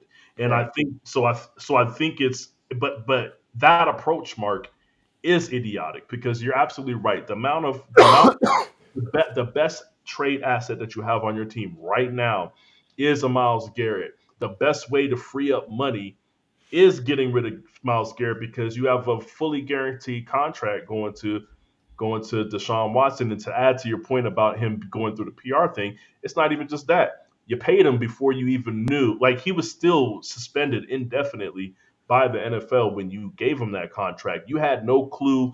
It was speculation that he might come back that season, but you didn't even know. Okay, you didn't know if that man was going to end up in jail. You didn't know. You just gave him the contract. Okay, that was a crazy situation. But you can't move off of Deshaun Watson to save money. You got to eat that. You got to eat that money. Owner, and the ownership over there is cheap. They're not going to do that. So yes, the best thing that you can do to help your team right now was to trade Miles Garrett. But that's why that's how I know they're being a bad organization. Because even if you wanted to keep him as a good operating organization, you would say, as much as we want to keep you here, you want to go, and it makes sense for us moving on. So it makes sense on both sides, but yet you're not doing it. So yes, Browns are absolutely a terrible organization, and I think they're driving us crazy. But I'm trying to tell you, Mark, is nobody's going to offer them anything that's going to satisfy what they want for him. I think he ends up staying a Brown Mhm. because they're stupid. They're gonna ask for too much. And you know what I'm saying? Like, yeah, they're gonna ask for too much. So yeah, and I, Yeah. in the fallout of situations like that people don't talk about is people always talk about paying these guys and keeping them around and treating them nice and all these things as being part of being a good organization that other players look at and say, okay, I might want to go there. They take care of the players. Another part of it, Mark, is when a player like Miles Garrett is saying, free me, okay? When Yeah. a player like that is saying, free me, okay? And you guys are like, man, shut your ass up, man. You stay in here. Players also look at that and say, hey, man, I don't know if I want to end up at the Browns because if something happens, like they're making these promises, they got these players, they're going to go after these guys, and that's why I'm coming here. Two years later, shit changes. They're not going to let me out of this contract. Oh, Okay, it's going to make it hard for you to sign free agents in the future. So absolutely. yeah, All right. Excuse me. Um. Yeah, man. It's going to. Excuse me. Uphill battle. I I went through a second of sounding like Patrick Mahomes there. I apologize. Uh, yeah, that's funny. but yeah, man. Uphill battle these teams face, man. So up ahead though, we have obviously we're heading into the combine. And what are you what are you most looking forward to from the combine, I should say? Um, I don't know what I'm looking forward to the combine in the combine because I'll be honest with you, I haven't looked forward to the combine in years. Mm. You know what I mean? And 9 times out of 10 these days, the players that I want to see in the combine are opting out or they opt out of certain parts of the combine. Um, so in general, the combine just doesn't interest me. So I don't have anything I'm really looking forward to. But I can tell you this: when I turn the combine on, because I will at some point, Hmm. um, the things that I pay attention to, um, there's only really two things I pay attention to: the quarterback drills, and then I pay attention to the 40s. Um, and the 40s are somewhat important because it does change the draft stock of players. Vernon Davis went from a guy that was projected late second round, early third round, to being a first round pick based off of him running a 4.4 40 as a tight end. So 40 changes people's lives. You know what I'm saying? And it's Hmm. always exciting to see somebody like Xavier Worthy run a crazy 40. And then it makes you say, okay, I can't wait to see that on the field. So like I said, the quarterback is kind of self-explanatory. You actually get to see them in the drills where they get to see them throw a little bit and do certain things. And I like to see what the quarterbacks have to offer. Right. Um, man. All right. So,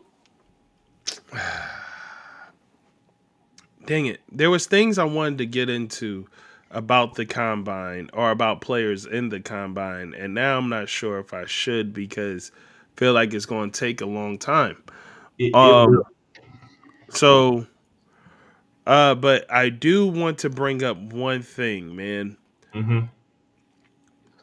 Our conversation earlier, we was talking about Shador, Yeah. um, and how he said he's not going to do anything at the combine and all that stuff, and we just brought it up. Now, Cam hasn't said any of that. Yeah. And I don't know if any of you guys that are watching have paid attention to Cam and Shador at camp.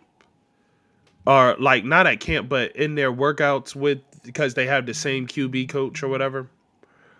Um I I don't know if you have looked at their banter or their back and forth. Hmm. Cam is particularly he seems hostile. Like it's not like a playful banner. It's more like a like I'm better than you and I'm trying to little bro you type thing from Cam. Do you Yeah. get that energy at all? No, I get that energy 1,000%. Cam speaks to him in a way that yes, it is playful, but he's also saying, I I don't think I'm better than you. I know that I'm better than you. I feel with my whole heart that I'm better than you. Right. That's the energy that I hear from Cam. Shador and his replies. The He man looks is slick. nervous. He's slick with the tongue, man. I give him that. He has an answer for everything, and I do. And he keeps his composure whenever it's things are being said to him.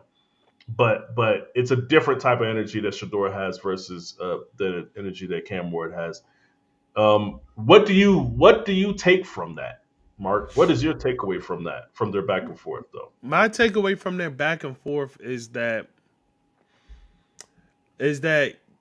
Cam is out to prove, hey man, you're a sideshow.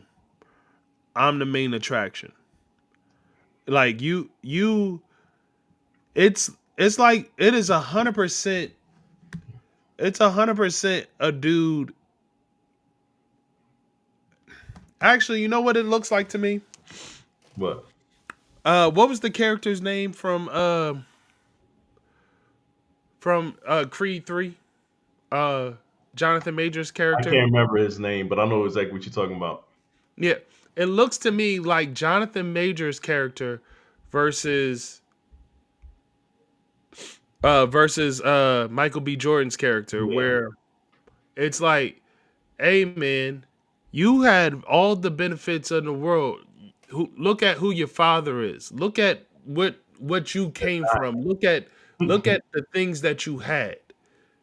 And now look at me. I got it out the mud. Nobody else. Like this is and you are only here because of your daddy. You're not here because of you. You're here because of your daddy. And I feel like that's what that when words come out of Cam's mouth, I feel like that's how he feels about the situation. Yeah. Well, it's a It, great. Go ahead. It's a great analogy, and I'm going to explain to you how I feel about it because the same analogy still applies. The way I feel about it is, the energy, what I'm feeling from Cam is he's set to prove he has dead set on proving that he is the best quarterback in this draft. I think that's his number one motive. That's his number one goal. But there's only one hurdle in his way. There's only mhm, one thing in his way, and that is Shador Sanders. right. And what he's seeing is he already believes that he's the best quarterback in his draft. Now he just has to go out and prove it. So Right. now he has an extra level of motivation to go out there and do extraordinary things because he's like, I know it. My coaches at Miami knew it. There's people around me that know it, but when I look on the TV, that's not what I'm seeing. When I'm looking at the critics, when I'm looking at the other, the NFL scouts, or not NFL scouts, but the NFL commentary guys talking about it, they're not talking about me in that way like they should. Y'all won't respect it until I kill this guy, right? Right. I have to go through you, okay? That's the only path to get to where I'm trying to go, is to go through you. So that's what I feel. That's the type of energy, and that's why he's going directly at him. That's why he's saying things that are, you might say, oh, it's kind of in fun, but he's saying things that are very true that other Right. people believe. Like, he's not just saying, it's not like, oh man, your head's so big or you're so short. Like, no, it's not an exaggerated, over the Right. top caricature joke that he's saying. Nah, you sir, quit on your team. You didn't play. He's saying things that actually probably cut a little Right. bit. He's You know he's what I'm saying saying? inflammatory things. Very The, inflammatory things, and he's saying it not to try to hurt him, but he's saying it to make his point of, dude, I am better than you, and these are the reasons why. So I think that, yes, it's exactly like the situation in Creed 3, man. yeah. Hey, what up, son? I don't want to not say what's up this time. You know what I'm saying? You was on our neck about that shit last time. You know what I'm saying? What up, son? How you doing, son? Well, I gave you Right. the left-handed salute. My bad. Nah, but yeah, no, but that type of energy, Mark, is something that I like to see, because that lets me know that he's a competitor. That lets me know that if he's not going to take any type of slight lightly. That's the type of energy that you want in your locker room. They are doubting us. We got this. Like, that's exactly the type of person that you want leading your team. Okay. Sometimes it's cool. Yeah, I'm good. I'm good, man. I'm doing all right, man. Hey, you But gotta let yeah. me know next time you passing through, though. But yeah, so Shador, on the other hand, is the calm, cool guy. Okay, and I feel like he's showing that in their back and forth too. So really, it's a flavor thing. Would you rather have the guy that is always cool, or would you rather have the guy that still performs in crunch time, but he also has a level of fire to him that's a little bit more fiery than the fire that you see from Shador at times. You know what I'm saying? Well, I got a question, man. Do you feel as though part well, I guess, do you feel as though Shador skipping out on the combine is in any part him ducking smoke?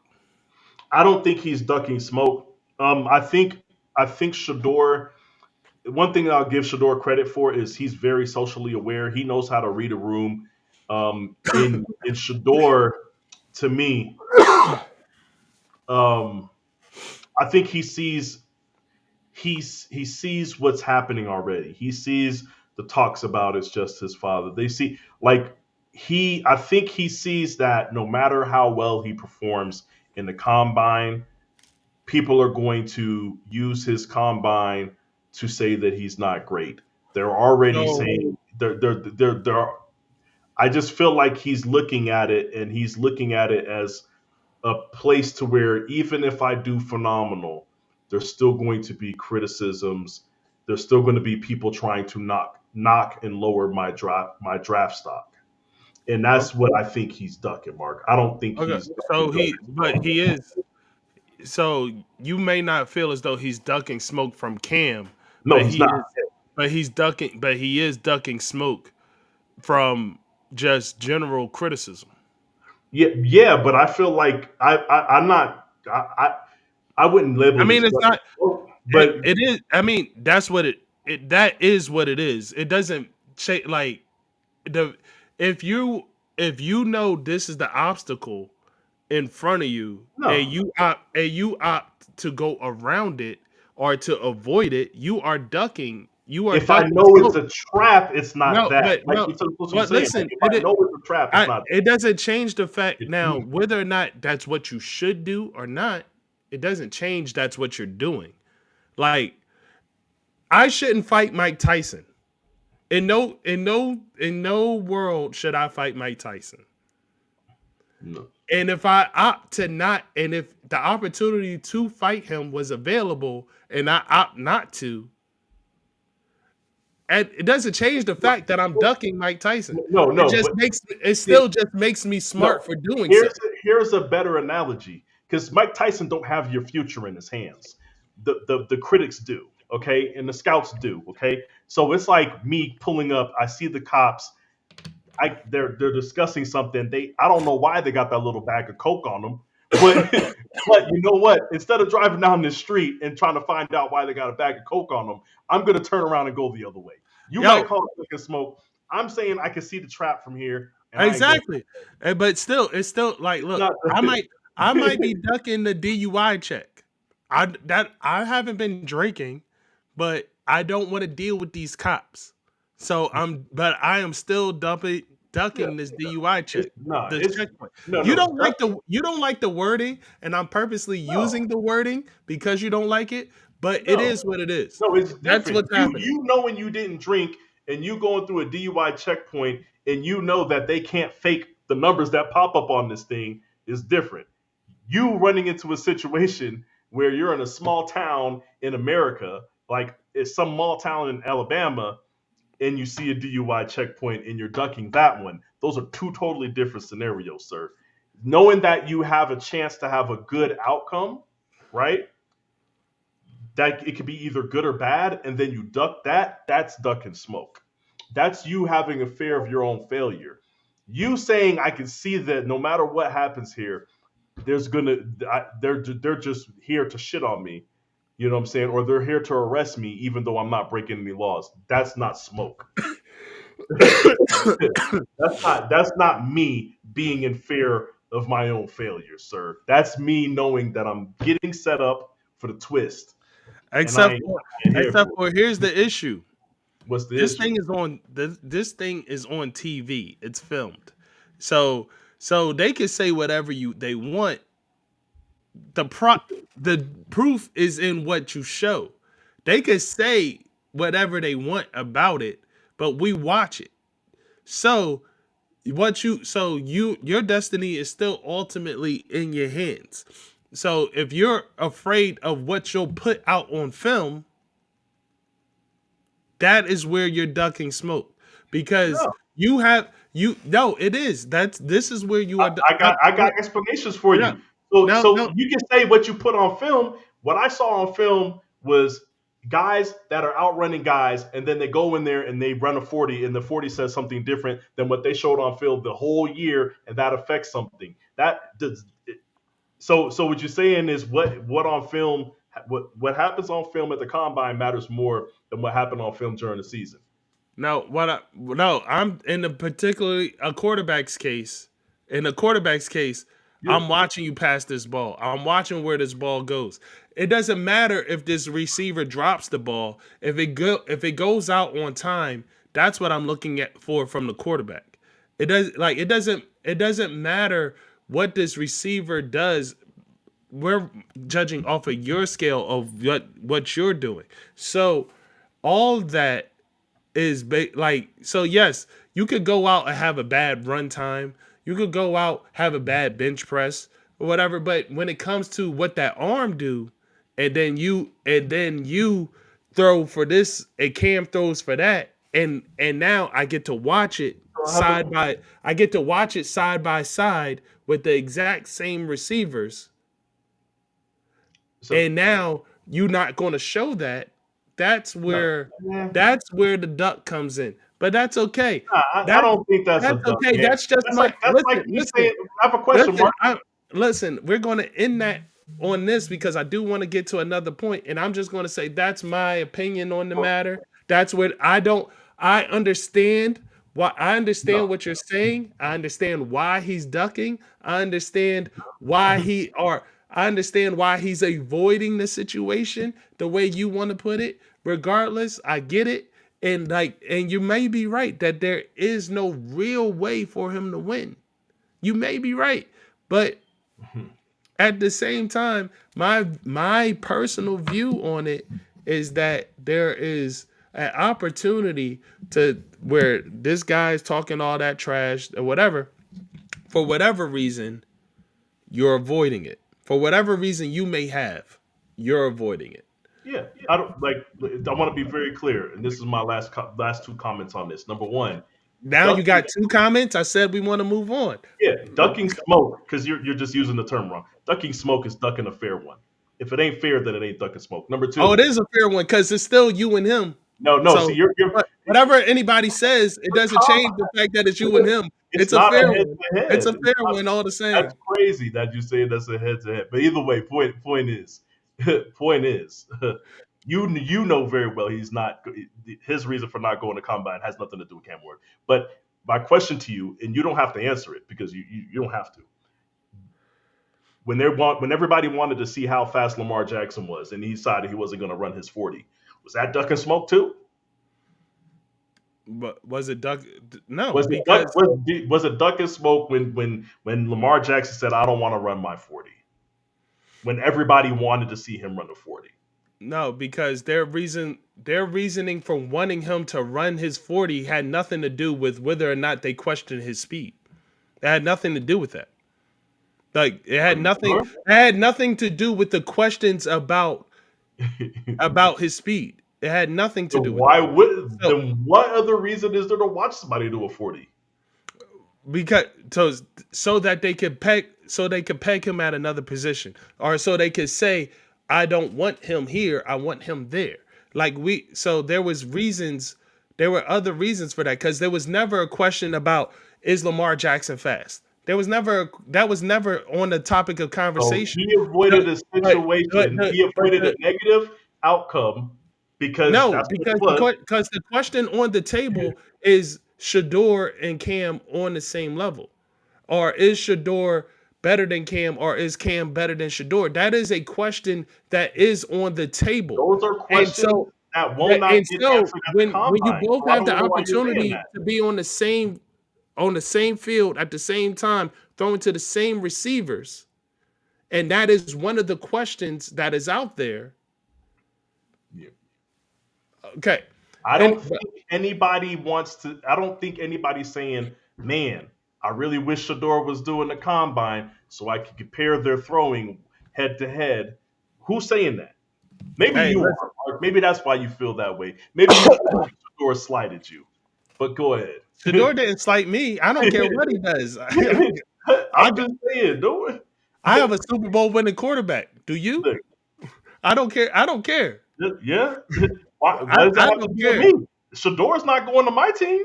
I don't know why you're talking to me about it. You seem very invested All right, in but the Shador anyway, moving on. The yeah. Bengals GM has stated out loud that by the time they finalize a contract for Jamar Chase, he will be the highest paid quarterback. I mean, excuse me, wide receiver in the NFL. I'm just going to lead with my thoughts on this and not ask the question. And I'm just going to go ahead and say this is exactly why you are falling and will be continue to fall despite having one of the best quarterbacks in the league and having one of the best wide receivers in the league. You are chasing headlines instead of chasing wins.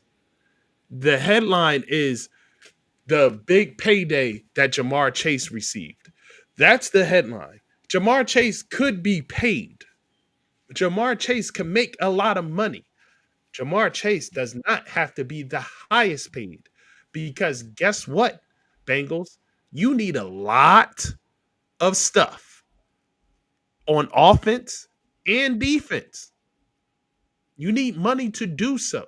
You have already made Joe Burrow the highest paid at the time of his signing.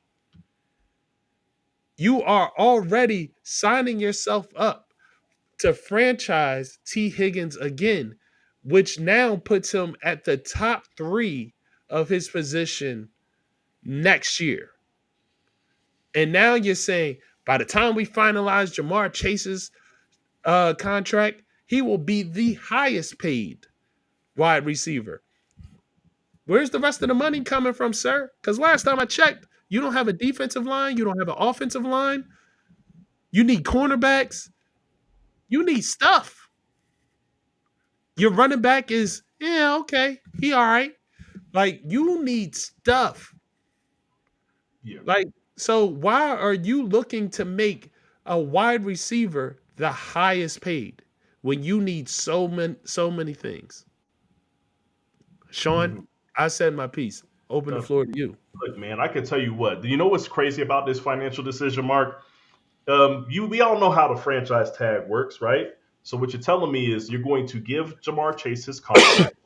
He's going to be the highest paid wide receiver. That now adjusts that top 5 salary. That adjusts that top 3 salary, Mm-hmm. correct? And Mm-hmm. then now you're going to then tag T. Higgins afterwards. So what's going to happen is you deciding to make Jamar Chase the highest paid wide receiver and doing that before you tag T. Higgins is going to essentially up the price of the tag that you're going to put on T. Higgins. It's going to up it even further than it already is at. Like, so you're just out here just giving away money. It's Yeah. fiscally irresponsible, Mark. Fiscally irresponsible. I don't feel like I should have to tell an NFL team or NFL GM that they're fiscally irresponsible, but I feel like it's necessary in this scenario. Um, it's so fiscally irresponsible, Mark. You, they at this point, number offensive linemen cost a lot of money. Okay, they're going to cost you anywhere between 15 to 25, depending on where they sit on the league. I watched my right tackle, who I thought was a liability on our team, leave, go to Denver, get paid $18 million a year. Okay, offensive linemen cost money, bro. You need offensive linemen. If even if you draft offensive linemen and they play well, you'll never be able to re-sign them. Okay, you can't do that. You can't afford defense. You can't afford anything right now. Okay, you live in you bought a 750 Beamer, and now you're gonna have to live out of it for the next 2 years. Okay, this is insanity, Mark.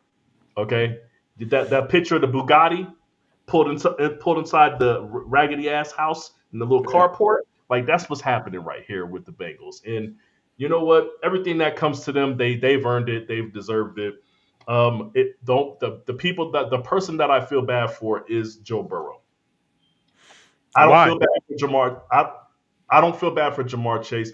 Well, I feel bad for Joe Burrow because I know he wants to win. No, he doesn't. I feel bad. I don't feel bad for Jamar Chase because that man said, "I want my money and I want it now."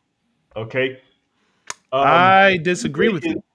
T. Higgins is somebody I do feel bad for because he's like, if you're not gonna pay me, let me out of here, and then Right. just say we gonna tag you twice. Okay.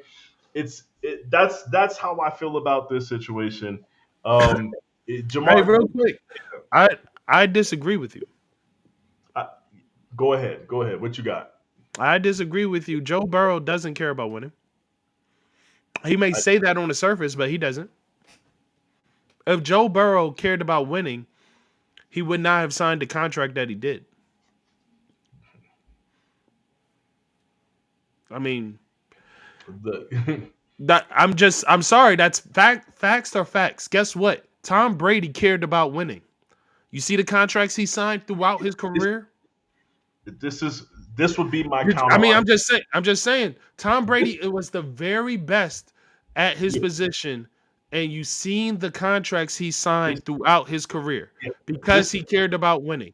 this Patrick is. Mahomes cared about winning. Did you see the contract he signed? Yeah, I'm hearing you. This is my counter argument to that. If you're Joe Burrow, maybe you've seen what you could do to get yourself to the Super Bowl in the circumstances that you had before. Okay? Maybe if you're Joe Burrow, you say, I can make it back with these circumstances. Is that smart? No, I don't think it's smart. I'm just because he's dumb doesn't mean he don't want to Yep. win. Like so Because at the end of the day, you can say I could win like this, but you know what make it easier? If I had an O line, maybe I would have won it all if I had an O line. Like what? But you said to yourself, "Hey, I'm going to take this money and I'm going to try to win with less." I bet on Instead of himself. He like, bet on hey, himself. you can, hey, like I said, you don't in a team sport where 22 players start, Mhm. betting on yourself is idiotic. I agree. Like I said, I don't think he's smart. Now, I just want to make sure because the way I see it is there's a distinction between Joe Burrow being able to make it to the Super Bowl in the way that he did and him believing in himself to the point to where he thinks that him taking that money isn't going to affect his chances, right? There's a difference between that and what Drew Brees was doing and saying, "Run me my motherfucking checks." Right. like so I'm not saying you're wrong. Maybe you're right. He don't want to win. He don't want to win like how other people want to win, right? He's not willing to make certain sacrifices. He's not willing to make every sacrifice to win. But I do want to make sure that we're clear that I don't believe he's Drew Brees. Okay, I don't believe he's like run me my money and run it now. But that's only time will tell, Mark. Only time will tell. We'll see if he feels any differently after this stretch under this contract. We'll see if he feels any differently if he's willing to restructure his contract. We'll see. Okay, we Right. will see, Mark. So he ain't out the woods yet for me. Um, so there is validity. There is validity to what you're saying. Um, and you know what? My first response to you was going to be like, oh, if you're saying that he took the money, he obviously ain't willing to win it. My first reaction would be to say you could say that about damn near every quarterback in the league. But I also believe it to be true that every single quarterback in the league that takes these ridiculous contracts Exactly. also they don't care about winning. I do not Exactly. believe these quarterbacks, okay? Everybody tells them they're supposed to take the money. Everybody says you deserve it. Everybody says, look, it's the GM's job to figure out how the rest of it works out. It might be his job to figure it out, but if I already have the solution, then I'm going to suggest it, Mark. I'm not going to let I'm not going to let my shift lead run the shift in the shop into the ground if I already have the answer, Mark. Okay, Right.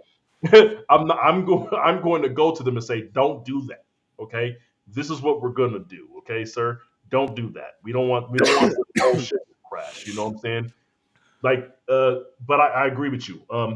I agree with you to the point of like there's wanting to win, there's believing in yourself, and there's making a financial sacrifice to win. We people hated No, Miami to be for to be making very the clear, financial. What's up?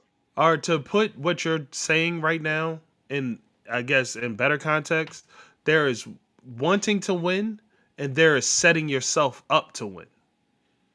Two different things. Yeah, there's that also falls under the category of wanting to win your way and Right. wanting to win. And it seems like most quarterbacks want to win their way.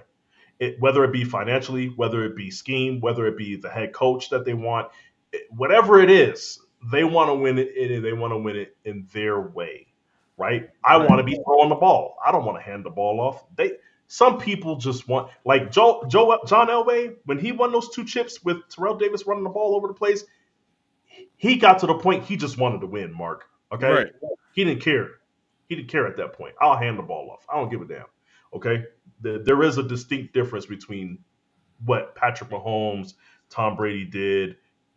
I'll bring it up now again, Mark, because it's something that we talked about before and we researched. Um, Peyton Manning was never the highest paid quarterback in the league the entire time he was in the league, which seems like a ridiculous statement. He Right. still took money, but he didn't take all the money, Mark. Okay, Right. Some people want to win. Yeah, man. Yeah, and we'll see how it goes, man. I'm very interested to see how the Bengals go, but my personal opinion is that the Bengals will, for the foreseeable future, the next 3 years at least, they will continue to be a team that is very exciting to watch, but continue to struggle to make it to the playoffs. Hmm. Well, it will every single season be a will they or won't they type of situation for at least the next 3 to 4 years. I agree. And Joe Burrow is going to be at risk every season for getting Yep. hurt. That's my personal opinion. Um and we may be looking at multiple seasons of the best statistical quarterback and the best statistical wide receiver missing the playoffs. Yeah, can And be a regular thing. and then it will always come down to, well, you signed a contract. Don't that this is just I just want to say this. These players that are on their Jerry Maguire show me the money tip. I just want to say this. I don't want to see you stressing on the sideline talking about how you're losing. I don't want to see that. That's it. That's the only No thing. words. I don't want to see it. You should be happy. You got exactly what you wanted, the money.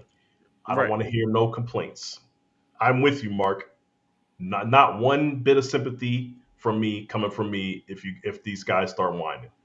Cuz like I said, it's not about you getting paid because you can be paid. You just don't have to be the highest paid. Yeah, As Tyreek Hill. you can take Tyreek a Hill, lot of money without taking all the money, Mark. It's right. simple. Tyreek Hill Tyreek Hill is now miserable in Miami, but he went and got his money. So, Hey, no sympathy here. Hey, Tyreek, no sympathy here, buddy. You got exactly what you wanted. You got what you was looking for. yep. You know, So, hey. yeah. That I wanted to stay in KC. No, you didn't. Yeah, because if you did, you would have. You would have took what they offered you. Okay, but yeah, Right. Well, anyway, with that being said, I think this is a good place for us to close it out. Some great points made by you, Sean. you did really well tonight, Mark. You know what I'm saying? You do well every night, but great points by you. You had some really good, interesting takes on some things. Hey, man, I try to keep it fresh for y'all. Yeah, I try to be me without being ridiculous. So that's the best way I could put it. I try. you total line sometimes though, but that's fine. Hey, hey, listen. Yeah. People may say, listen. They used to call me crazy. Now they call me Batman. You know what I'm saying? Like I'm. There we go. Hey, or like a wise man said, hey, I'm always right. But even if I'm wrong, I could have been right. So that's what makes me right. You know what I mean? You feel me? I'm paraphrasing there, but you You know know, what I I mean? got it. I'm picking it up. I got you. Yeah. But there But you that's from Terrence Howard there, you know what I'm saying? Feel me? Anyway, would you guys have a blessed night? Um